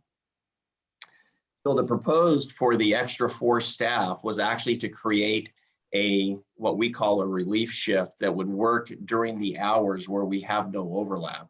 And I called out a couple of examples in there that during certain hours, well, generally speaking, there are 3 police officers and 1 supervisor that is covering the city at any given time. During the day, we have a few more, just simply because there's a lot of traffic. We have 2 traffic officers that generally work, and our detectives are there. But generally speaking, there are 3 patrol officers and 1 patrol supervisor that is covering our city at any given time. When we get a call, certain calls actually require 2 police officers to go. Excuse me. And then we only have 2 officers that are now covering the city. And then some calls require all 4. And I gave you a couple of examples of those calls in the memo where our entire staff was tied up on 1 call, and we had to have officers from other jurisdictions come in to actually take the calls that were then coming in. And by having that relief shift, it wouldn't be a full shift because it actually takes us 6 or 7 to do that. We would pick those dates during the week that require that we historically have a higher call volume, and therefore we're able to kind of backfill those positions. So this isn't fluff. This isn't extra. This is needed to kind of work the workflow that we have. The other thing that I would point out that if you look at our the chart that I included in that memo, and we talk a lot about calls for service, and back in the day when we were all coming up as police officers, the matrix that they used was officer per 1,000. So officer per 1,000 people is kind of where they fell. And usually you wanted to be, you know, a good funded city would be right around 2 per 1,000 or you know, 1.75 or right in there. I actually don't like that matrix. It would have us have way too many officers for what we need. The matrix that I like actually better is incident per officer and average calls for service daily. That tells us how many, we can get into incidents and calls for service, but that just tells us how busy we are. And the first number I'd just like to point out is our average calls for service daily. So this isn't us doing traffic stops. This isn't us being proactive. This is community members calling us to come and service a call for them. And in 2020, little down year because of COVID, we averaged 47 calls per day as a police department. That, when you combine that with the fact that during any given time, there's only 3 officers, sometimes, well, 3 officers and a patrol sergeant, and then our detectives have a mild caseload. That's quite a few calls for service per day that we're running to. We're not quite as busy as running call to call to call to call, but we are busy. And if you go back historically and see, which I tried to include the last 4 years, we average right up in the 50s. The larger number is incident per officers, and that is our calls for service plus our traffic stops that we make. And again, in calendar year 2020, our traffic stops are down significantly because of COVID. We made a concerted effort to make sure that we were only stopping those vehicles that were egregious in that. And I will tell you that I'm sure some of you heard complaints from your neighbors and things that where are the police, but that's the reason why our traffic stops are down. But our incident per officer is quite high. In fact, it's way high. When you talk about 717 incidents per officer per year, and then start working that out into what our workload is, we're a busy department. I'm not saying that we can't handle it, and we have a great team to do it. I'm confident in our team, and I know that regardless of what is decided, we will keep moving along just like we need to. But I also feel it would be disingenuous of me for not only my work group, but also for the citizens if I didn't at least ask for what I feel we need to continue to provide excellent police services to our community. And that's the reason why the timing, although unfortunate, we felt needed to be done today. And I'd be happy to answer any questions anyone has. Thank you, Chief. The 2 other hands that were up right now are Ms. Cruz and Councilor Raff. But I'm just thinking that since we have Chief Jorgensen on with us now, we should, if there are any other questions specifically at the chief. So, okay, so I saw Councilor Wendland and then I saw Councilor Mann's hand go up. So Councilor Wendland, did you have a question for Chief Jorgensen? Yeah, just a quick, thank you, Chief. Are we spending overtime money to fill in shifts that, in other words, are we short staffed where people take vacations and different things? Are we spending an inordinate amount of overtime as a department that if you filled these 4 positions would be mitigated to a certain extent? Yes, those would help mitigate some of the overtime that we would be accruing. But I need to be pretty frank with you and say that City Manager Bennett has given me a lot of leeway. This is where my contingency comes in. So somebody had mentioned, Vice Chair Carson actually had mentioned, so coming up, we have in the next budget cycle, 21 to 23, we have about 9 of us that are eligible to retire. And the year after that, there's 5 more. So in the next 3 years, we have a significant amount of our sworn staff. And again, I'm just talking sworn staff. We have a significant amount of our police officers who are probably going to retire.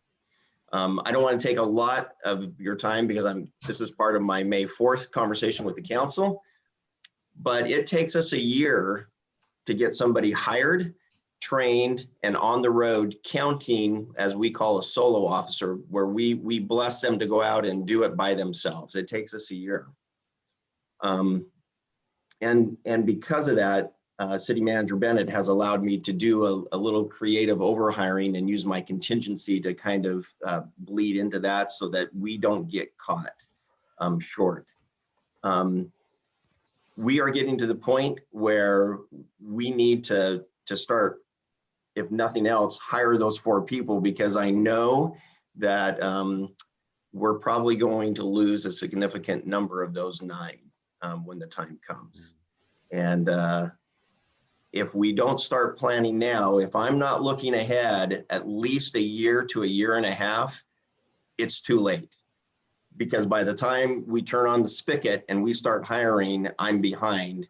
And the pool for police officers is extremely shallow right now. There isn't a large amount of people clamoring to get into our business. And so we have to be able to be nimble enough to take when we can and start having a bench and have a deep bench so that when we start losing officers to retirement or job change, that we have that bench. I don't know if that answered your question, but.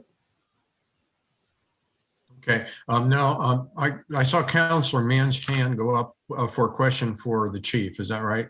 Yes, I do have a question for the chief, and I will make this very brief because he'll be coming before us in May, if I'm not mistaken. I would love to get some data around what sort of incidents our officers are out on. I mean, there is such a range of policing incidents, which is part of my concern with the job in the 21st century, is that we have put onto our police an incredible amount of incredible variety of different jobs. So I would be interested in knowing exactly how that breaks down. That was thing 2. Thing 1. Thing 2 is how the chief views 21st century policing in replacing those people who will be retiring or moving on, as well as the technology that may or may not be available at that point in time. And like I said, I'm going to leave it at that because I know the chief is going to be coming before us. And I know that Ms. Cruz has been diligently waiting. So I will cede the floor. Okay, thank you, Council. So going back now to Committee Member Cruz, and then Councilor Raff. I'm sorry, we were going to. You're next. You're the next hand that's up. So, and I see Mayor Buck has his hand up too. So, Ms. Cruz. Thank you. Well, I feel confident or comfortable with moving forward with the request for 4 more police officers, and the reason I feel that way is because hearing Chief of Police Jorgensen speak, but with the memo and reading through that thoroughly, and as he spoke to, we haven't had a significant increase in the police in 30 years, but we've had a population increase of 25%. We have people that are retiring, and it does take a year to get someone that they can, sounds like, be on their own out at work. And then also looking when we hear about the proposed budget and that we are hiring other folks as well. We have our ADA person, we have a park ranger, a maintenance technician, an adult resource officer. So for me, I feel like this is part of the whole budget. And I like how Police Chief Jorgensen did speak to working with the community, and that this wouldn't, if it wasn't something that needed to be done, this might not be the right time. And so bringing it forward, even though everything's going on, that it is important. Okay, thank you. I saw Councilor Raff, I think is next, and then Mayor Buck are the two hands I see up. Oh, I see. Oh, I'm sorry. I didn't see your hand. I'm sorry. Yeah. Are you talking to me? Sorry. Yeah, sorry about that. I didn't see you. You're down at the bottom of my screen. Oh, and Mr. Dodds. Too. Always at the bottom these days. Okay.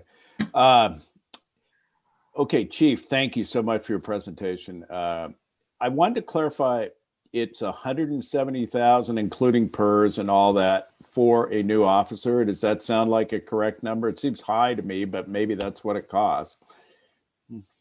Yeah, by the time you do all the roll-up costs, so between their salary and what I did with Finance Director Cross is I kind of averaged it. So by the time we get their salary, get their health benefits, get PERS costs rolled in, that's the total roll-up cost. Wow. So that's a big number. Okay. And then do you see the Portland situation that they've had for a long time here? Do you see that? You know, we had some experience with that maybe during this summer and the fall. Do you see that bleeding over? What's the scuttlebutt out there? And is that a good reason to have more policing?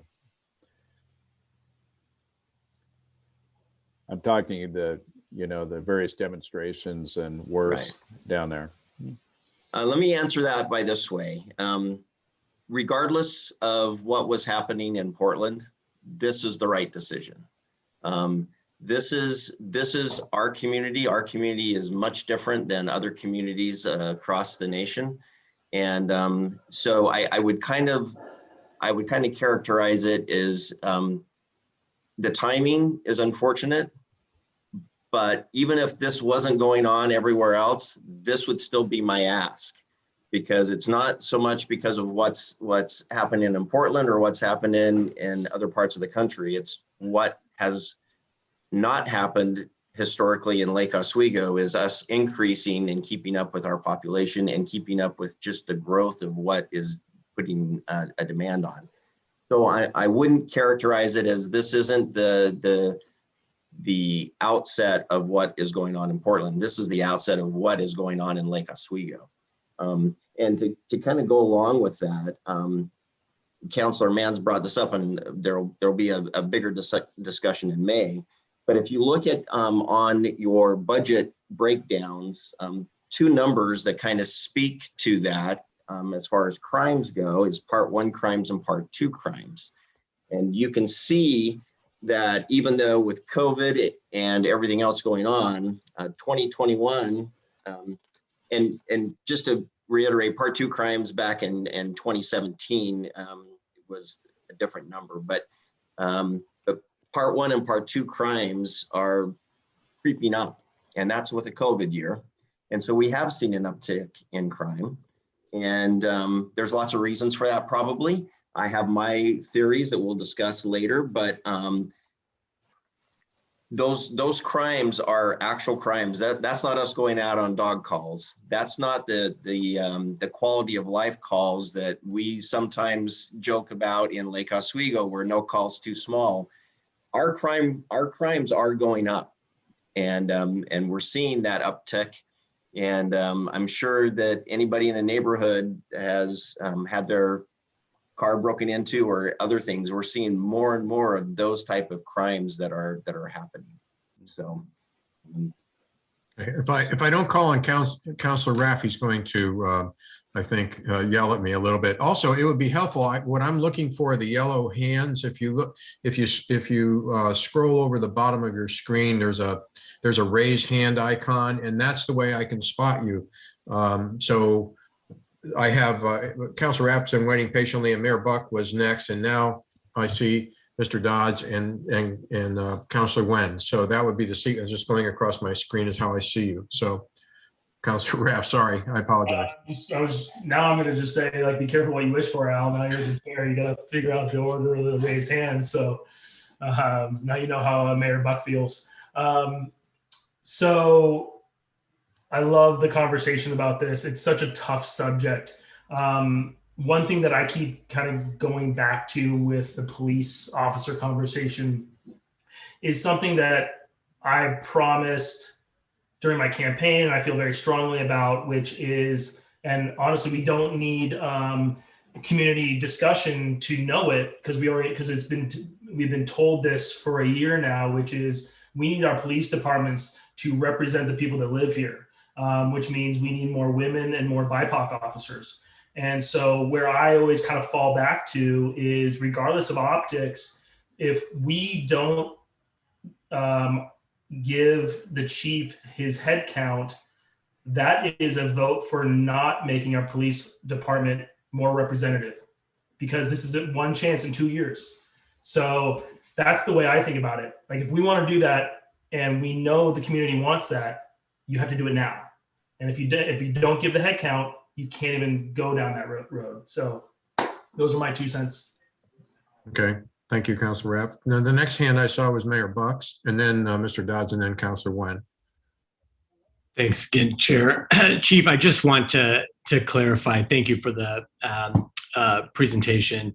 Are you, when we talk about filling the positions that will become open because of retirements, without modification to the budget as currently presented, are you handcuffed, no pun intended, from hiring those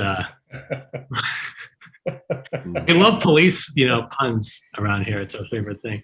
But you're able, I don't think there's anyone here that wants us to drop below minimum staffing because you're unable to hire folks that you need. So can you just clarify, are you able to hire the folks that you need to replace people that are leaving?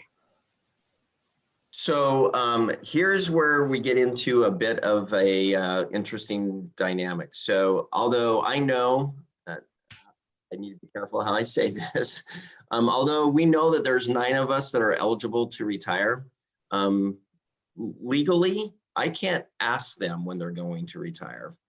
And so it's very difficult. I'm gonna use hypothetical Officer A, who's eligible to retire today.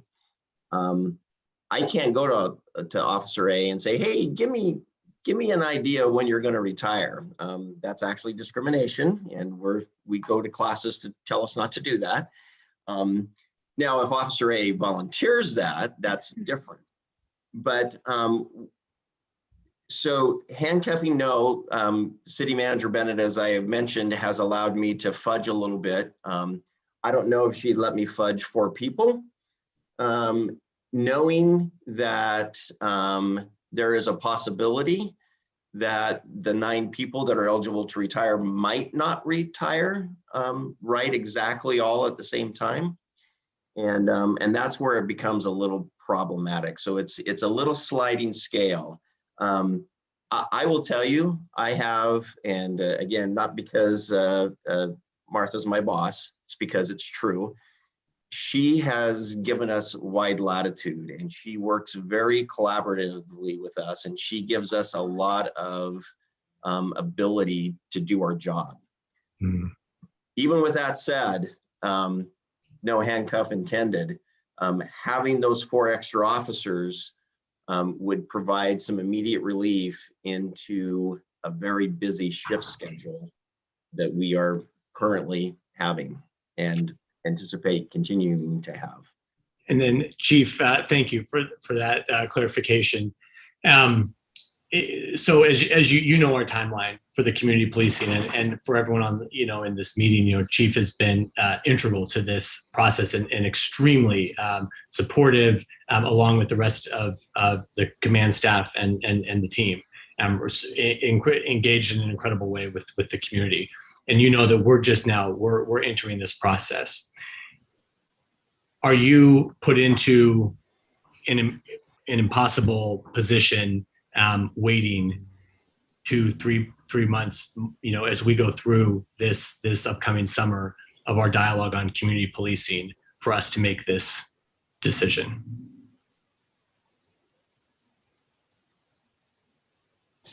Again, I have to be careful. Nothing's impossible. We can always, as I had a conversation with Vice Chair Carson yesterday, my job is to advise and to give you the best information that I possibly can. Your job is to allocate the money, and then I allocate it through Martha the best that I can. And if it's decided that we won't do it, we'll make do. I will tell you, again, I'm so on May 4th, everybody just forget that I said any of this. This is all new information for you on May 4th. One of the things going back to is the pool of candidates that we have. Every month we wait, the pool gets smaller and smaller. Every agency right now in Clackamas County is hiring. One agency is hiring about 25 deputies. Wow. Because that's how many they're short. That's one agency that's short now. So think of this pool that I'm competing in. The pool gets pretty shallow. Now there's people that come and go to the pool, no pun intended for the Parks Department, all the time, but the pool is still getting shallower. And so every month we wait does create issues because the candidate pool is shrinking. And so I would say it's not optimal. The other thing is currently right now today, we are in the middle of a recruiting process. So timing wise for us, this would be a great time to start looking for those numbers, is because we're in the middle of a process right now that we want to hire anyway, because of just natural attrition that we have going on right now. So again, I will say this and probably shoot myself in the foot. Even if you today gave me 4 officers, if you said you have 4 officers, it's still going to take me 3 or 4 months to find them, get them hired, get them through our process, get them into the academy, and then it's going to be a year before they're out. So all we're doing by delaying is delaying it another 3 or 4, 5, 6 months. And then again, the pool shrinks. Right. But you understand, Chief, it's not just to delay, but to continue our process of community engagement, and all the folks who have participated, they're not here tonight. Frankly, folks, they don't even know that we're discussing this tonight. We are going to have a very, very upset community unless we engage in a completely transparent process. So again, Mr. Mayor, all I'm saying is this process, the community conversation and policing, in my mind, is a different conversation than what we're talking about. What we're talking about in the community conversation and policing has nothing to do with numbers.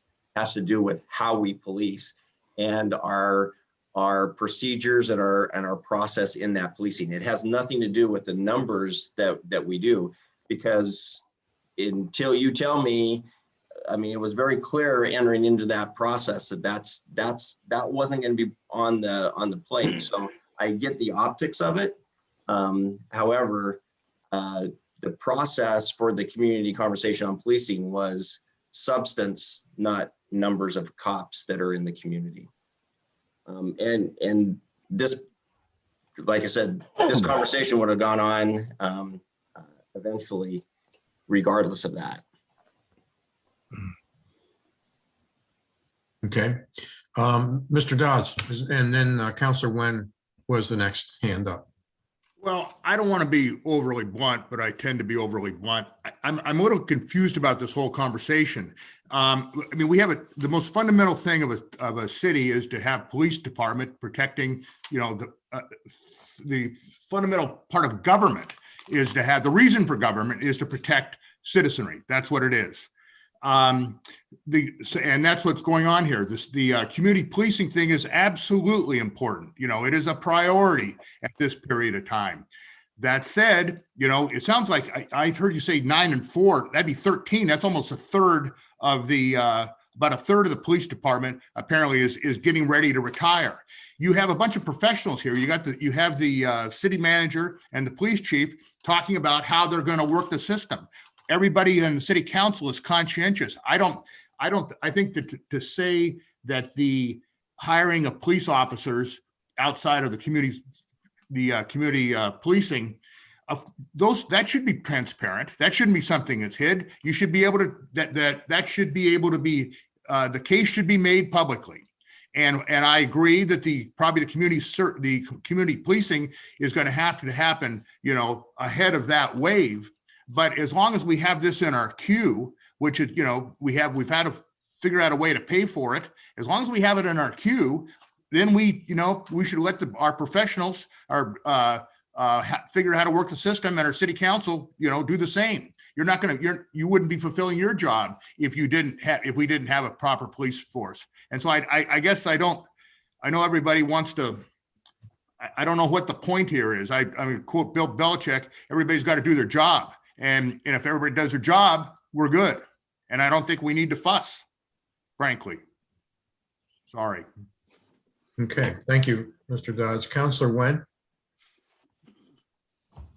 Thank you, Chair Fabria. I'm sitting here listening to all the points that are made, excellent points, but I think that,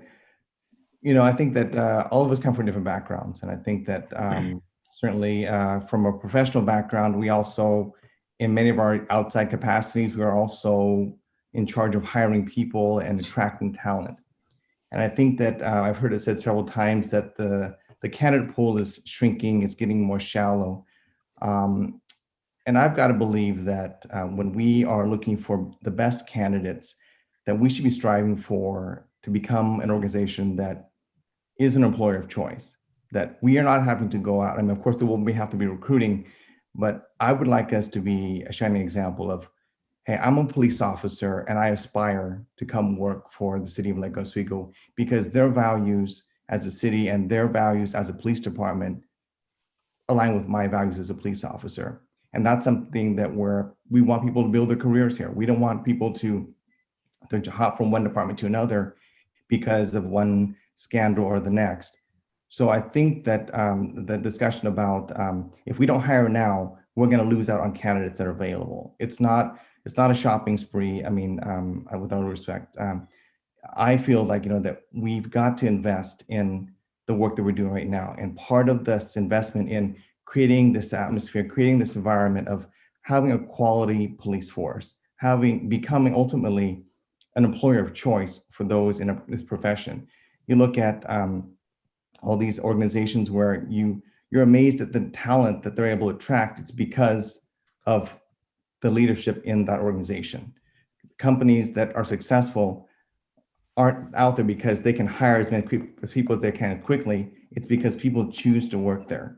And oftentimes they might not choose to work there because of the highest salary or the best benefits, but it's because they identify and they feel like that's a place they want to work. So that's my point on that. But then secondly, too, I just want to just remind the rest of council, the council that was in place in summer, including myself and Councilor Wendland and Councilor Mans, I just want to remind us that was probably some of the most difficult public testimony we've heard. And probably, I was looking back on the list of public testimony. We had 62 people that testified that wanted to actually testify in person on Zoom. And there were many more that sent in written comments.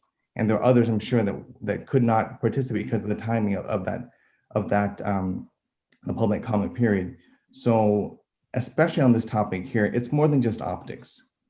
I think it'd be an utter disrespect to the community if we were to just plot ahead and know that this is something that the people have come out in droves to talk about.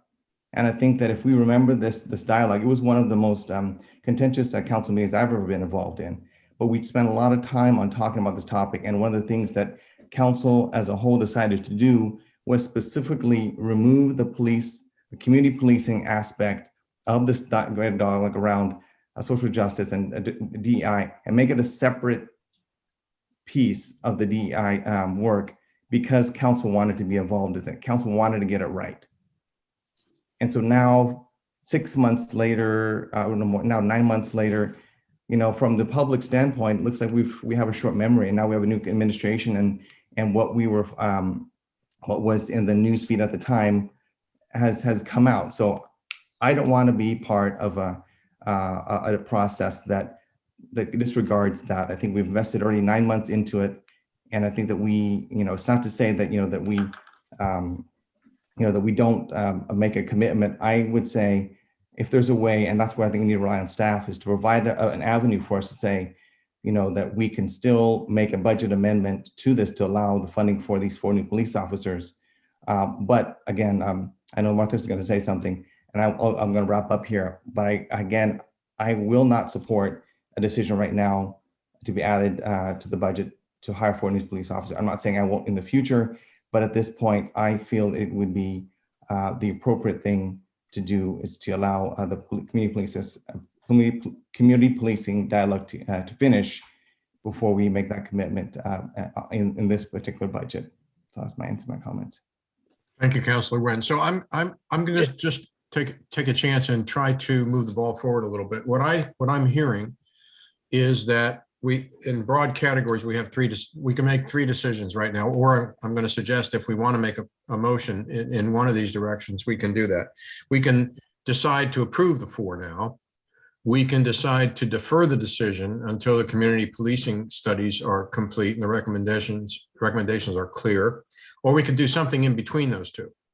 Another possibility that I don't have a preference either way, but another possibility is to have more or less sort of a blank slate to say, in theory, we can approve X number, but we don't know precisely what those roles are going to be until we have more information later. So I guess my suggestion is that we entertain a motion along one of those directions, and I'm not recommending any one or any of them, but I think in order to move the ball forward, we need to do something like that. Chair, I think Ms. Bennett has something to say. Oh, I'm sorry. It's all right. Okay. I didn't raise my hand, Mr. Chair, because I have this whole I hate that little button thing. I know, but that's the only way I can see it, because it's yellow. Mr. Chair, I was going to offer 2 alternatives to an up or down decision for you, and I thank you. Actually, you sort of framed it for me. Alternative 1, just listening to your discussion, is you as a budget committee could move the money and authorize the position, but essentially put a budget note there that says that Dale's not authorized to hire those officers until completion of the community policing dialogue and a recommendation that's approved by council. You could do that, because the truth is the council is going to have the decision ultimately anyway. The other is you could approve something less than 4. You don't have to. I think Dale and I have talked about it. I think there is a number smaller than 4 that would help. I think what he's proposed in terms of relief shift, it makes sense. But so I would posit that you have those 2 alternatives. I don't know what those folks on the council and I think the debate you've had tonight sort of illustrates the conundrum we were in when presented with this, as we understand the operational need, but the timing, Dale, and I think Dale and I agree on this, the timing is really terrible. And so I think that first alternative, approve the appropriation, but put a budget note that says we're not authorized to proceed with the hires until the community policing dialogue is complete and the council makes a decision about that. That sort of is the best so far based on what I've heard you all say tonight. City Manager, can I say something real quick to add on to that? If I understand the process of budget committee, the very little bit I do, I think the deliberation here is great, but there's also time from now until the next budget committee meeting, where budget committee members, as well as us, can talk to city staff, can get some more information, could, sleep on things and just kind of mull it over, and we can come back to this and make the decisions that you just illustrated at our next meeting. But I think the purpose of the two budget committees is for people to, here's the budget, we get it, we're asking a few questions, and then let's take some time away to, kind of do our research and get our, quote unquote ducks in order. So, and then finalize things at the next meeting. So that's the way I understood it. I see Mr. Dodd's hands up raised. Just quick, I'm looking Joe nod his head. I mean, you're the mayor, Joe. Were you nodding your head to the first option that you thought that was acceptable? I mean, yes, yeah, I think the city manager's made a good, recommendation. It's a good signal, from the budget committee in terms of the allocation of resources, but still allows the community process to take place and the council to really hear that robust community input and respect this process. Like Councilor Wynn says, that was momentous, and we heard from the community loud and clear. I mean, this is, I cannot emphasize enough, this is a top community priority. We're not talking about hiring a planner. We're not talking about hiring an analyst in the city manager's office. I mean, this is a top community priority. So I think it's a great solution if the budget committee agrees that allows the ball to move forward in a way that respects the community and the integrity of the process. So if that's true, then I guess I would say to Martha that if we're going to have 4, I mean, we're not going to go out and hire them, in the next 10 days. We have a biennium. And so if we're looking at 4, why not have the sort of forward target of 4? And it's all going to come within the context of deliberation anyway. So let's give ourselves the most options. All right, and the next hand I saw was Ms. Newt, and then I saw Councilor Mans, and then I see Mr. Corrigan. Thanks, Chair Calabria. Mayor Buck, well, first of all, thanks to you and the other council members for the work and engaging the community. And I apologize that I'm not as involved with that process as I should be. Can you share kind of the timeline for the process, and when we might, I hate to call it something like a key deliverable, because this is really, it's a way we're all this is a years-long process of us all changing approach, thinking, all kinds of things. So I don't want to call it a box. You're not going to get a pretty box and hand it out to us. But what would be what do you see as the timeline to be able to get the other members of the community involved in this decision? And, I'll just share my perspective, get them to, be bought into these additions that I think, if we're being just with our fiscal hats on, I think are really important decisions to make. So can you share any insight on that? Thank you. Yeah, great question. So, and I really think it would be critical for all of you, members of the budget committee, to be involved in this process, as we go forward. So we've already engaged the community. They've been engaged. We're on the precipice, right, of hearing the result of that engagement. So there's been a large community survey that was done, and there was a variety of community focus groups that took place, and the council kicked this process off just the other month. And so as we come into now the month of May, we have a series of study sessions to hear the results, and they're on different days because the topics are lengthy. So it's not just once, it's a multitude of study sessions, which are going to culminate in recommendations. And this may very well be one of the recommendations, or we weave it into other recommendations that we're making in terms of how we modernize our police force, how we ensure great community safety, and how we really support the men and women here, and support members of that work for our police force, of course, and then support every single member of our community and ensure that we have a safe place for everyone. So we're right here. That's why I think the timing for city manager and chief is so fresh, because we're literally a week away from our first meeting on this topic. That's going to bring, and the community is aware of that. So that's what they're paying attention to, not tonight's budget committee meeting. I hope that helps. Okay. Councilor Mans, I saw your name and your hand, and then Mr. Corrigan. Yes. When is our final budget committee meeting? Is it May 13th? Yes, that's right. So it will come after the chief presents whatever he's going to present in detail? So I don't think that the community dialogue process is going to be done until the end of June. So the chief is going to talk on May 4th about hiring, selection, training. And then on May 18th, you'll hear from the state of Oregon about the STOPS data. And then we'll be back with you. In fact, I need to talk to the mayor about the fact that the June meeting is really early. And so we might need a special study session in late June with a complete report. So it's really late June, and it'll be after you've not just the budget committee approved the budget, but after the council's adopted the budget before you actually get the final report. That is the timing problem here. Indeed. Okay, thank you for that. Appreciate it. Mr. Corrigan?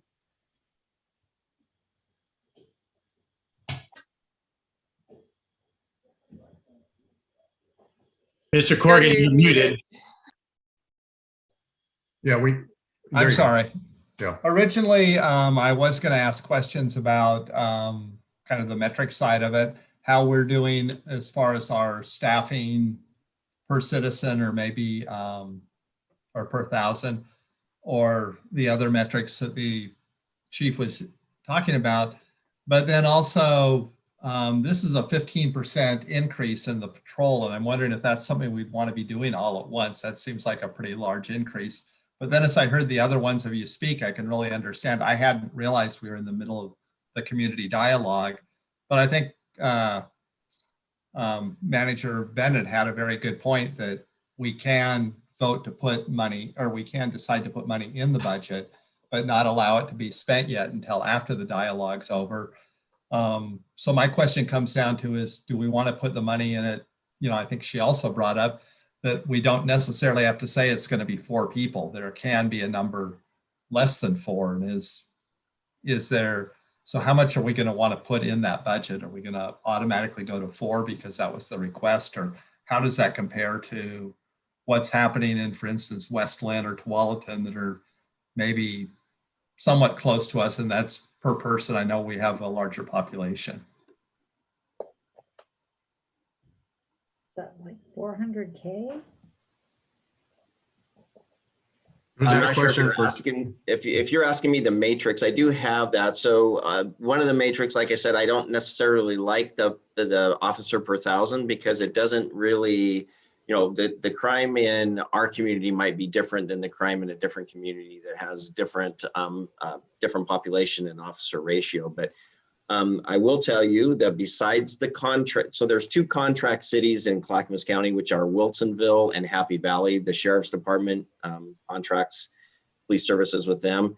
But other than those 2 cities, we have the lowest per 1,000 ratio per officer. We are 1.1 officer per 1,000. And that's us and Westland are tied for the lowest. And then every other community is higher. Okay. I see Ms. Cruz hand up. Gary, are you okay with that?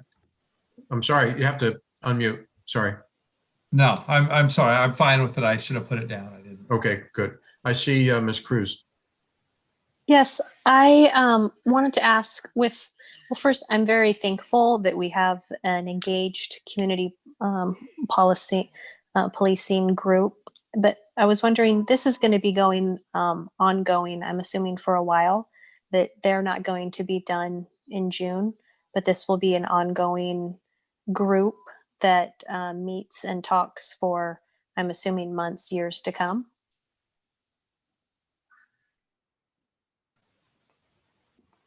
No.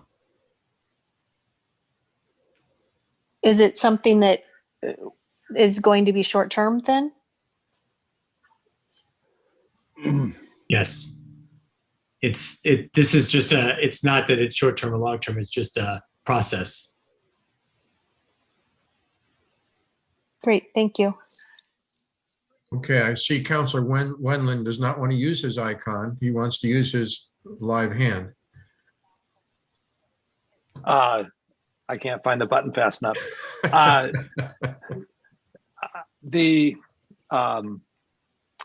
think Councilor Wen's discussion about we have gone through a big process for this topic. The country went through a big process. The world went through a big process. As it relates to Lake Oswego, I think there's two things that we have to be cognizant of. We do have an active and robust population that is very engaged. And for that, we're a better community. And I agree that we are in the middle of things with the police review. And I want everyone to know that our chief, Jorgensen, and our city manager, Bennett, are completely involved and supportive of this review. So we're doing this as a community to make ourselves better. We're trying to look at things that we can improve upon. And in the bigger picture of things, I think that's the outcome when we get through this process. My concern is, I don't know if you've tried to hire somebody lately, it's super hard. And I know in the police world, it's even harder. And I want to be cognizant of the fact that the chief has warned us, because there's a engaged community out there that expects us to provide great public service and public safety on top of everything else. So I would say, if you want to wrap it tonight, I would be supportive of City Manager Bennett's suggestion to allocate the 4 and figure out some language in the budget to say that council will have final decision on where we move forward to. And more importantly, at that point, at that juncture, the chief will know more about the type of person that we want to hire, the type of dialogue that has come through. And I think we'll be a better city if we go through that. And, you know, if you want to do it tonight, I'd be happy to. Or if you want to wait until the 13th, I think that's a good suggestion too, so that budget members who aren't as familiar with this subject can have discussions and call us up. I mean, if you want to talk to Councilor Wen or Mans or myself, it was a hard summer. I have to tell you, it was for all of us to go through as a community what was going on, and it was quite emotional and it was quite heartfelt. And so as budget people, we're kind of into the numbers, but there's a critical element that we can respect. And so I think this has been a wonderful dialogue, and I would support the city manager's suggestion on moving forward, and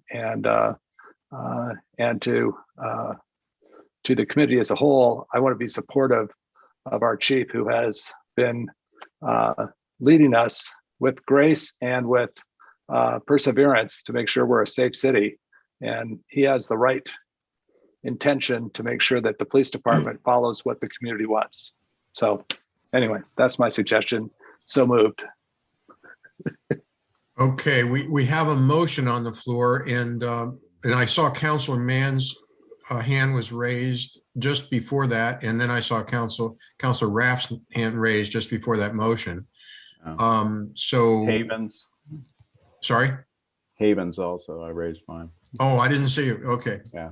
Sorry about that. Okay, so we have 3 comments. Do we want to move forward with to see if there's a second for the motion made by Councilor Wendland, or do we want to? I'll make a second on that. Okay, now we can discuss. And the first hand I saw was Councilor Mans, and then I saw Councilor Raff, and then I saw Raff. Oh no, okay.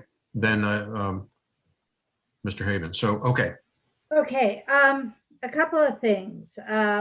How much money are we talking about as a set aside?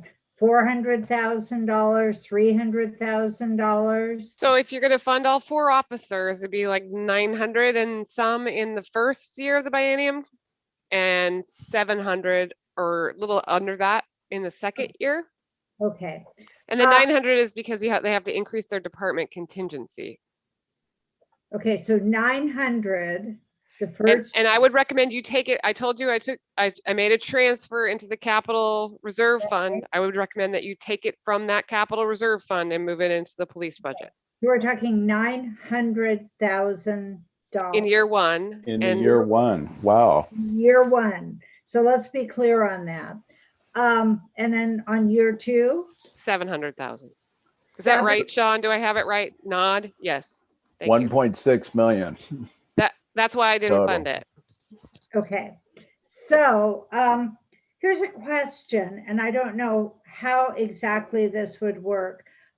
I have no problem setting monies aside. We are in a financial position right now, while not 100% ideal, in a position where we could do this.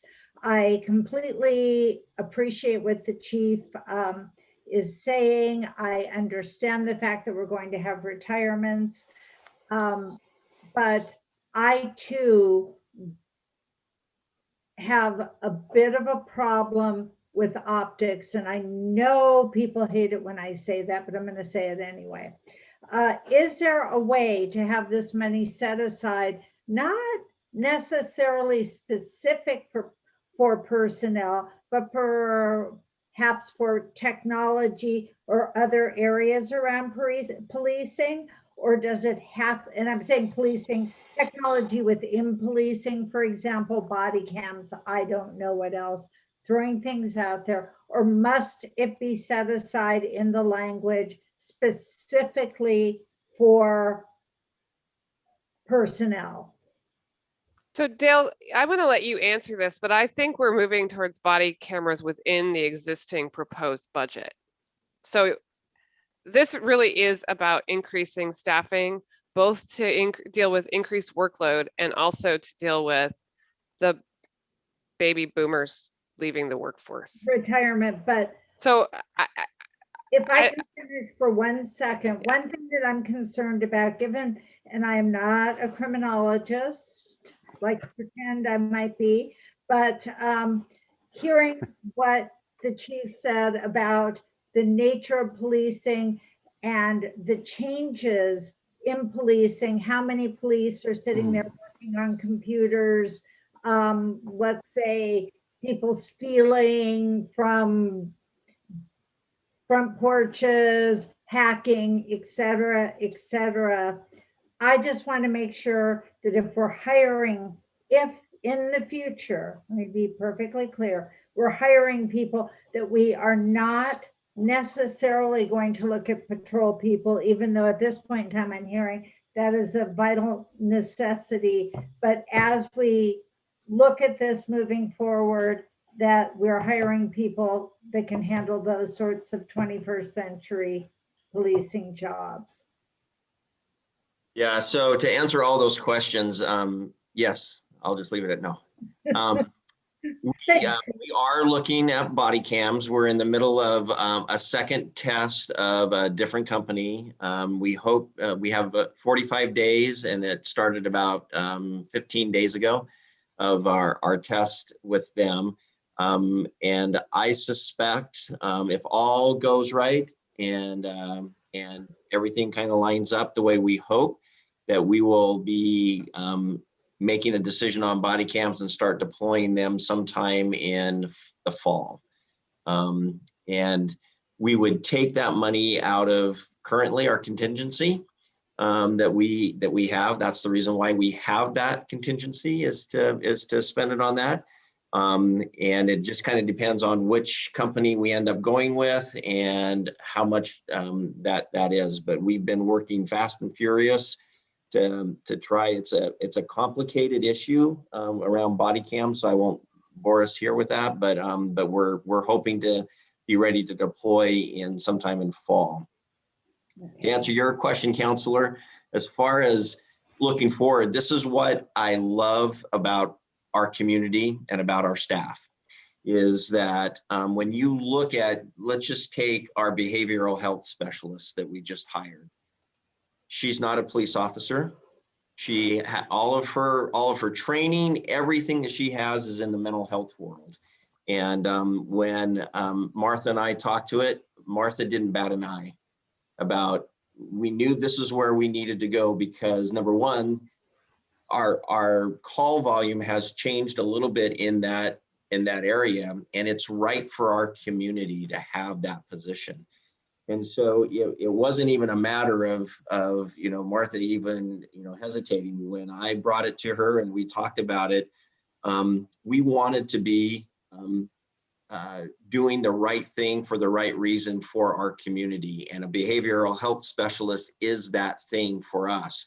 And I will tell you, she was hired about 3 weeks ago. We're kind of doing our onboarding with her because she doesn't work in the police world, so she has to have a fundamental knowledge of what we do. So we're kind of going through that. But she's been out on 4 or 5 calls with us, even though that's not optimal right now, while we're having to kind of get her up to speed, and has made a critical difference in many of those calls. So I told City Manager Bennett after her second call, she just paid for herself. And that is what's important, not only from a fiscal standpoint, but from a community standpoint. And it's the same thing with our adult resource officer. When we needed to change the way we do things because of a gap that we found in our community, we didn't hesitate, and we went right towards that adult resource officer, so that we were able to bridge that gap. I would imagine that as time goes on and policing in our profession changes, that there will be many more opportunities to change those things.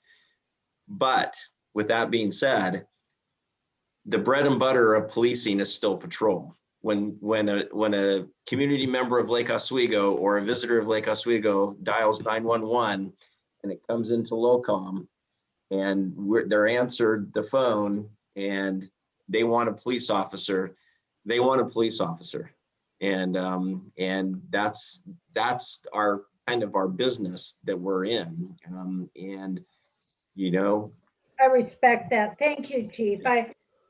For brevity's sake, thank you. And we can talk further offline on this to answer more of my questions. Thank you very much for the comprehensive answer. Okay, thank you. We have an active motion on the floor now, and I'm just wondering if someone wrote down what City Manager Bennett actually said, because that's what the motion by Councilor Runland endorsed. Can somebody read it back to us? Do we have did anybody write it down? Basically, it was to set aside or approve the budget with a note in the budget that it won't be it won't be fulfilled until after the community dialogue conversations. Did I have that right, everybody? And it's setting aside 1.6 million in the biennium. Correct. The four head counts. Doesn't that assume that that the community policing is going to get done? I mean, the community policing is probably 6 or 8 months out, and then you're going to have a hiring. So it's very possible those guys won't be hired in the first year. Wouldn't you think? I think the motion on the floor is to approve the 4 head counts with a budget note saying that it'll be completed once or activated on, after following the discussions. Al. All right. Okay. And with approval of the council. Correct. Okay, so we have a motion and seconded. Are we ready to vote? I think that we probably have more than one issue to discuss tonight. So in the interest of, not that this has been pointed out by Mayor Buck, this is not just another issue. It's pretty important. So we've given it quite a bit of time already. So in the interest of time, I would suggest we take a vote. All those in favor? Wait, we should do a roll call. And Okay. Who seconded the motion? Okay. I did. Havens. Okay, thank you. Ms. Waverly, can you read us the motion as you have it recorded? I'll try. Let's see here. Okay, so move to approve the 4 FTE in the budget, in the biennium budget for 21-23. Implementation to occur after the community dialogue conversation. 1.6 million set aside for the 4 FTE and approved by the City Council. Can we just remove the FTE? Can we just say 1.6 million? That way it gives us whatever the recommendations are from the community policing, whether if it is work out to be four or part-time or something, but I think FTE, again, handcuffs is too much. I think the number, the dollar number I think is more important than the actual number of employees. Okay, I just saw a lot of thumbs up on that amendment. So No, and does the motion said that if the community dialoguing said that we don't need police officers, that we are not recruiting those 4 police officers? Because the way the motion is set is like we have to recruit those police. I think the council, I think that should be clear that the council will retain that decision, Counselor. In other words, that this motion doesn't presume that we will hire, but rather the council has to approve an increase in staffing for the police department at the conclusion of the community dialogue. Okay. Jennifer, you got that? And yeah, I think that's what and the just so intention everyone was, knows, right, Counselor? It's- correct. yeah, And if for some reason we decide that we're going to remove our complete police department, if that's the decision of council, then we can put that money elsewhere. So that's what we do as council. So that's your job. Anyway, that's our job, right? okay, shall we take a vote? Or you want to do a roll call? Did you? Okay, I think that would be best. sure. Yes. Okay. Okay. Thank you, Jennifer. So is everyone clear on what the motion is? Can you read it back one more time? I'm so sorry. It's okay. So we've taken out the 4 FTE and we've inserted 1.6 million for the move to approve 1.6 million for the police department budget for biennium 21-23, implementation to occur after community dialogue conversation and approved by the city council. Perfect. Thank you. Mm-hmm. So roll call. Council member Mayor Buck. Yes. Winland. Yes. Wynn. Yes. Verdict. Yes. Boop. yes. Mans. Yes. Raff. Yes. Citizen member Calabria. Yes. Carson. Yes. Yes. Corrigan. Yes. Cruz. Yes. Dodds. Yes. Havens. Yes. Newt. Yes. Motion passes unanimously. Okay. I have been. Chair, we might need a break. I don't know. Yeah. Yes, I agree. I'm an old man. What can I say? Okay. I guess that's in order. I'm thinking like 10 minutes, 5 minutes, 5 minutes enough? 5, okay. Fine, and I'm also advised by the ephemeral authorities in the sky that there is a ground rule that we conclude by 9. So that means we will have less than 30 minutes for the rest of the meeting. Now, I don't know if that's set in stone or not. Set in stone. We can do this. We can do it. We can make this happen. Okay, so I'm showing 8:24. So if we're back by 8:35, is that okay? 8:25, 8:29. Oh, I'm sorry. Okay. 8:30. Yes, Okay. Sorry, I can't add. These too many numbers. Okay, 5 more minutes. Thank you. And really quick housekeeping, we are not able to pause the live YouTube feed, so we will continue to be live on YouTube, just so everyone is aware. No profanity.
are you, Al?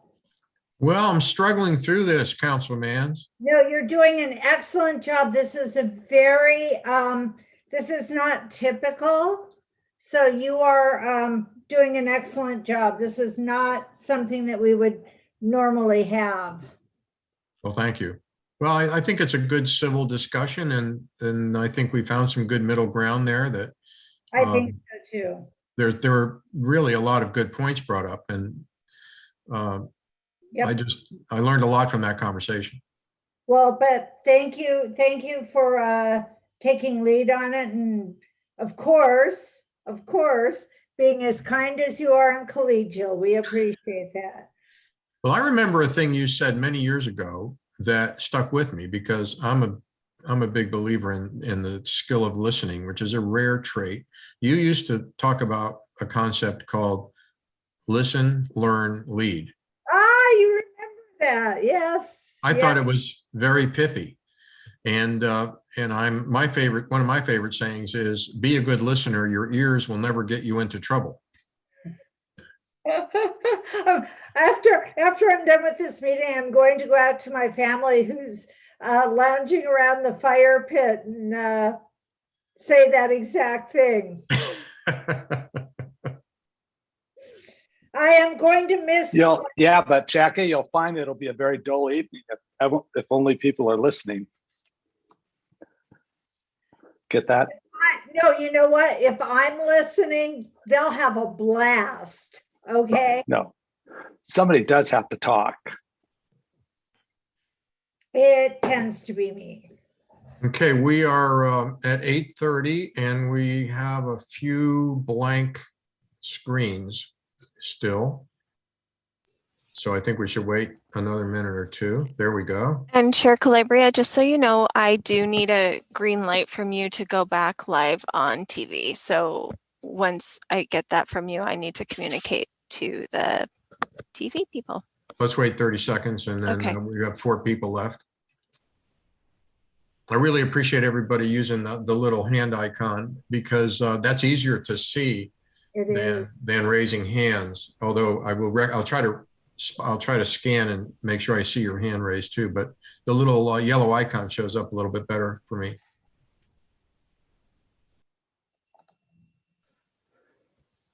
We have 2 people left. There we go. And wow, we're all here. I think we can go. Okay. Please stand by. Oh, please stand by.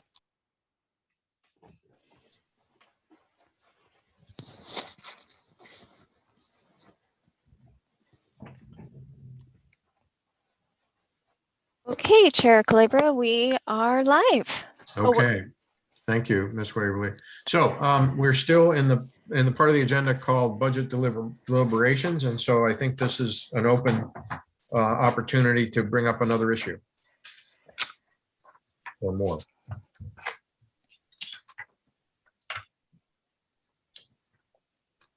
Any other issues? I don't think so. Okay. Sounds like everybody's spent from the last conversation. Well, I told you we'll get done by 9. Well, you were right about that. We didn't need a break. We're getting a break now, but anyway. I don't hear any more comments. I don't see any hands raised. So unless there is an objection from someone, we would move on to the next item on the agenda. I don't see any objection. So the next item is to actually recess our meeting. And I was always really good at recess.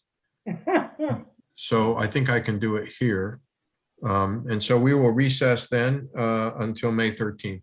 Our third meeting, but we now call to order the next meeting. And I'd really like to keep this under 3 hours if we can. So I think we can do that too. And this is the Lake Oswego Redevelopment Agency, or LORA. So I think we have to go through a roll call again. And I would just like to note the meeting was called to order at 8:33. Okay. And we will be doing a roll call. Okay. Council members, Mayor Buck, Here. Winland, Here. Win, Here. Verdict, Here. Boop, Here. Mans, Here. Raff. Here. Citizen members, Calabria, Here. Carson, Here. Corgan, Here. Cruz,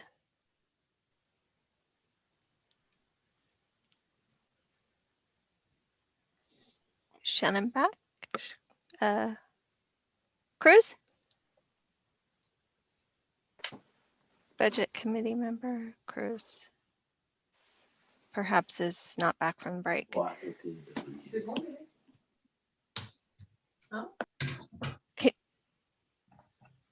Budget Committee member Cruz, can you hear us? Okay, moving on. Dodds,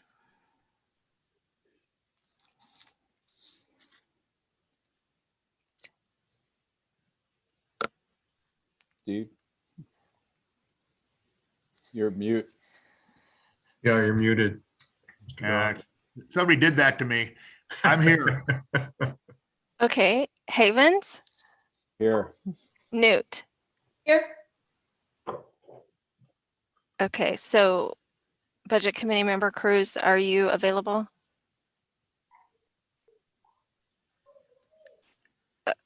Okay, we'll check back with her in a little bit then. But we do have a quorum. Okay, then the next step is the election for chair and vice chair. I would like to move that Al Calabria be chair and Lynn Carson be vice chair. Second. Been moved and seconded. And do we have any discussion? Seeing no hands raised, all those in favor? Oh, we have to go through a roll call, I guess. Sorry. Do we have to do that on a roll? I can do that really quick. Okay. Council members, Mayor Buck, Yes. Winland, Yes. Win, Yes. Verdict, Yes. Boop,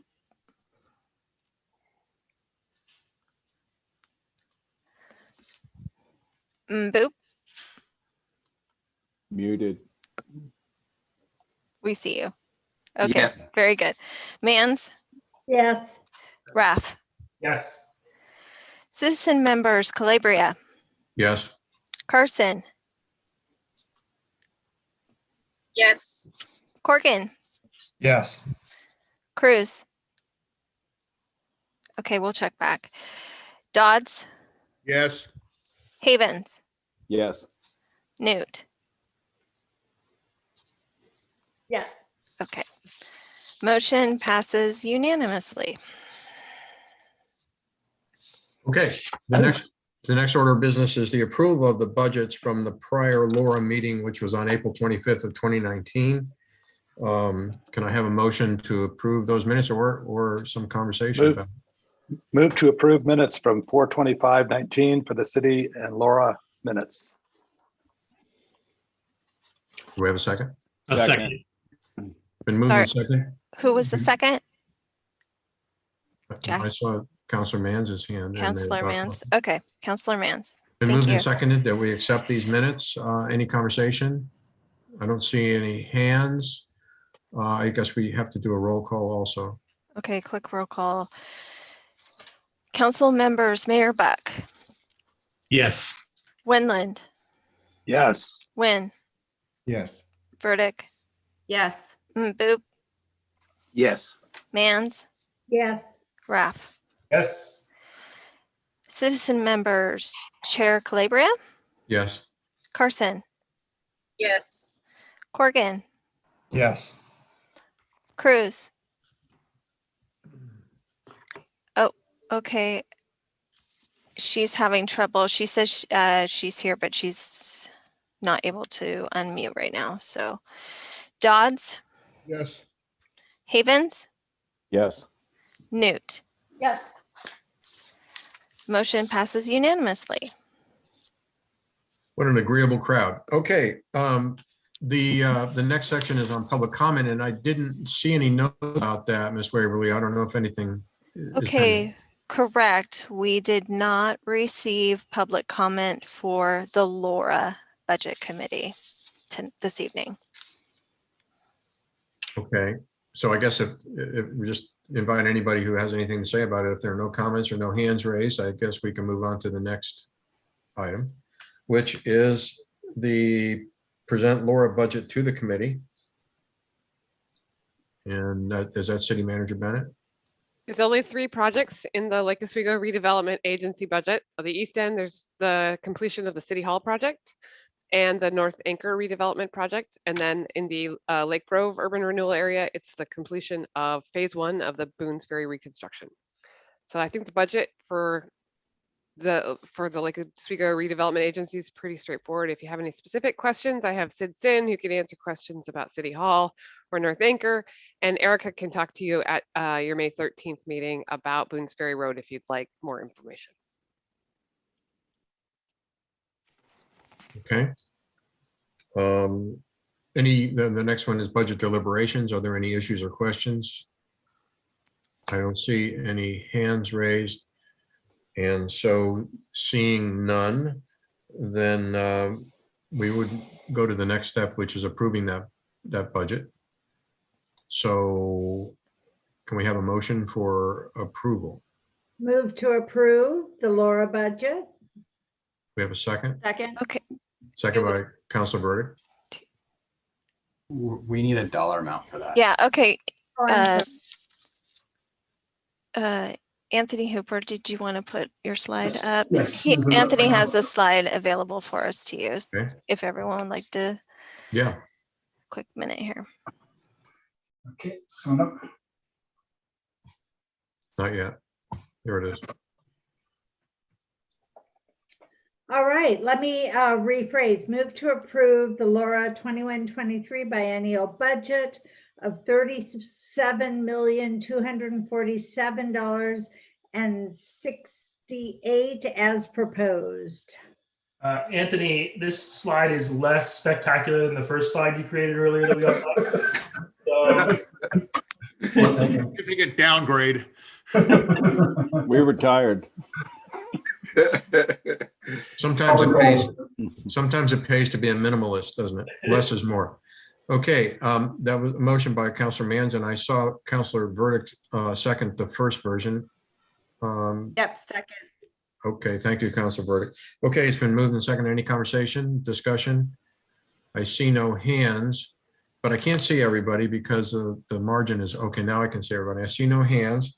So assume there's no more conversation. I guess we need another roll call. Oh, I see a hand. Sorry, I see a hand from Councilor Bunley. Can I just ask the question about the new city hall that came in? We were on budget. I would just like to recognize to the team that we were on budget and on schedule so far. Is that correct?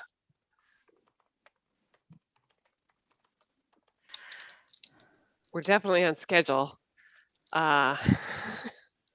Sid, can you let Sid in, Jennifer, to answer the budget question? Just a second. Since he sat through, he's in his office. He got a lot of work done this evening, but since he sat through, we might as well invite him in. Absolutely. Here we go. Should be coming in.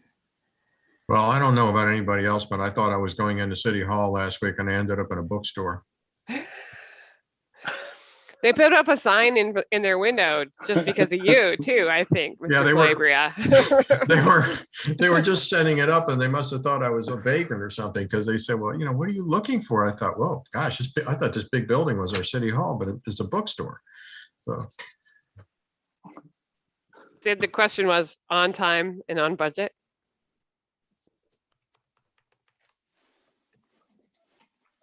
I think that's right. Yeah. I think the correct answer is yes. And I think you're muted a little bit, Sid, so you might want to check your sound. There you go. Yep. Can you hear me now?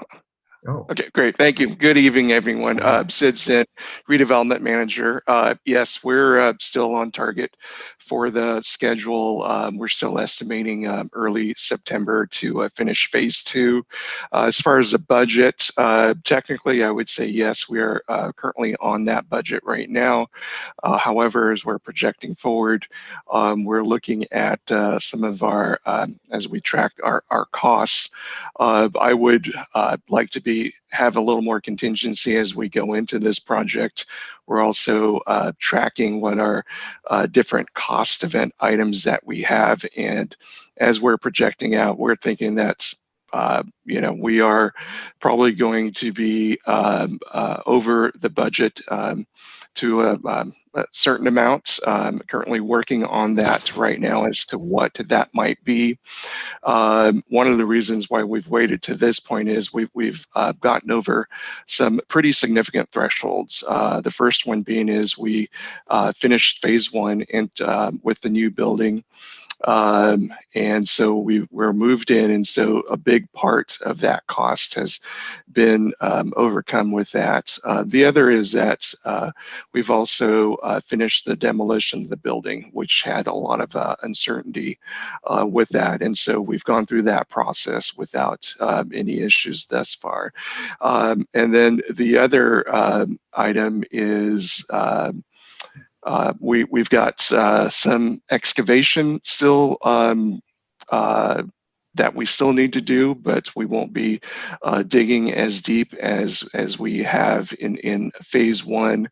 And so we feel good that we are going to be over, but it's not going to be $1 million or something like that. Certainly, as I look at the budget, I want to be able to request enough to be able to have some type of contingency, knowing that there's still 5 months left to this project. So, does that answer your question? okay. Very good. Any other questions about the budget? Okay, I don't see. Oh, I see Mayor Buck's hand. Sure. Thank you. Just a quick question. So, Mr. Sin, in the redevelopment district, summary, well, we have a little, we don't have any capital outlay in the years to come. But so where do we would see the money that we're spending on the plaza and such?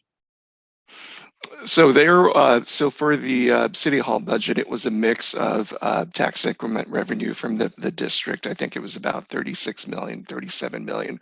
The balance of that for the $43 million budget that was approved in June of 2019 came from the general fund, which was departments carryovers and some refunds and things like that. And I think Director Cross may be able to clarify specifically where those may have come from.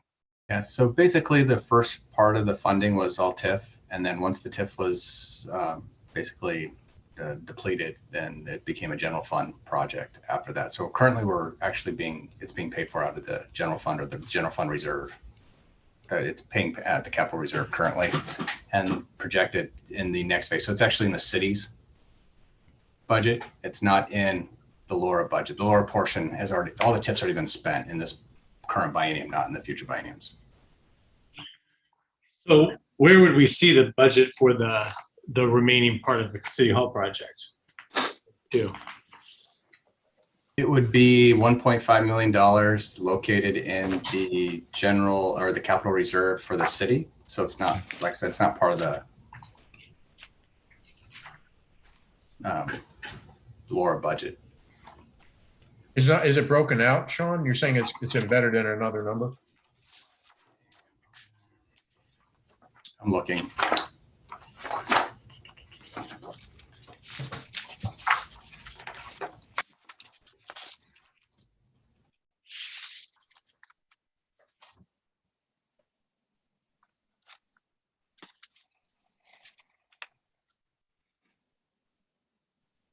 It's under, I'm looking at page 29.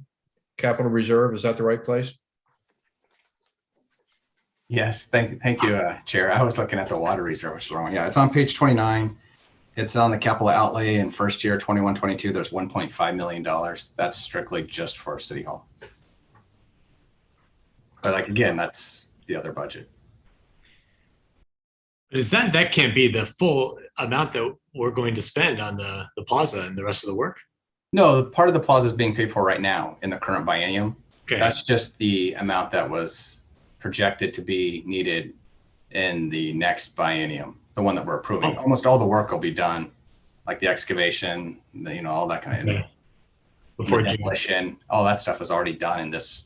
There's still a little bit of April, all of May, and all of June. So we still have a little over 2 months. Even though we might get the bills in August, they still go back into the previous biennium. Gotcha. Okay. Because we expect that to be done in the fall, right? Yeah.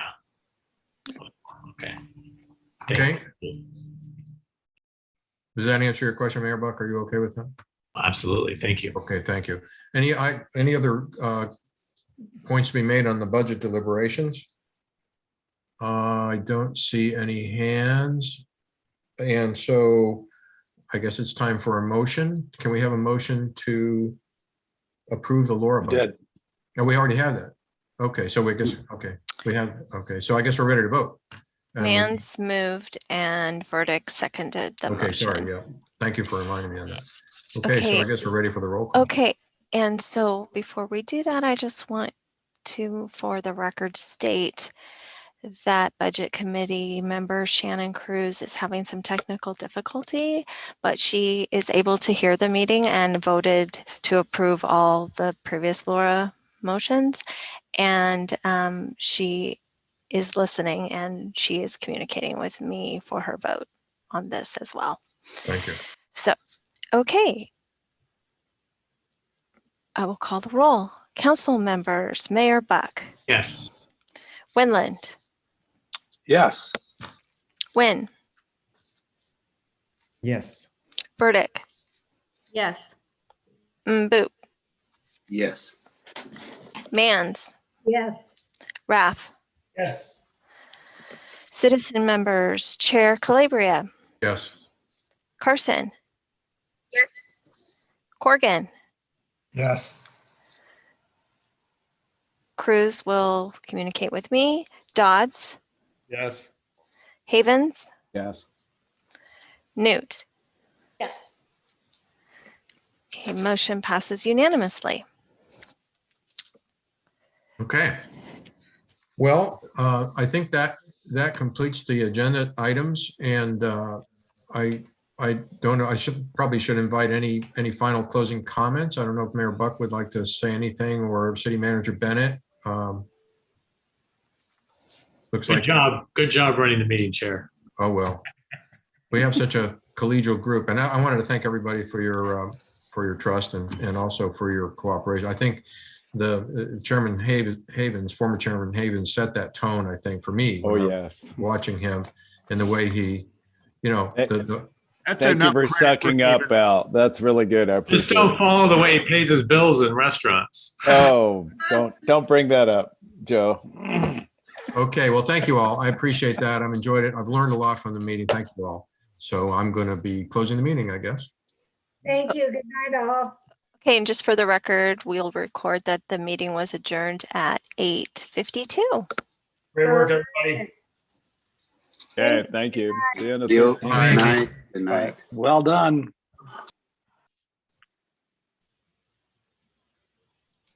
Good job, Al. Thank you. Good job, Jennifer. Thanks for your help. So- Thanks, Ms. Waverly.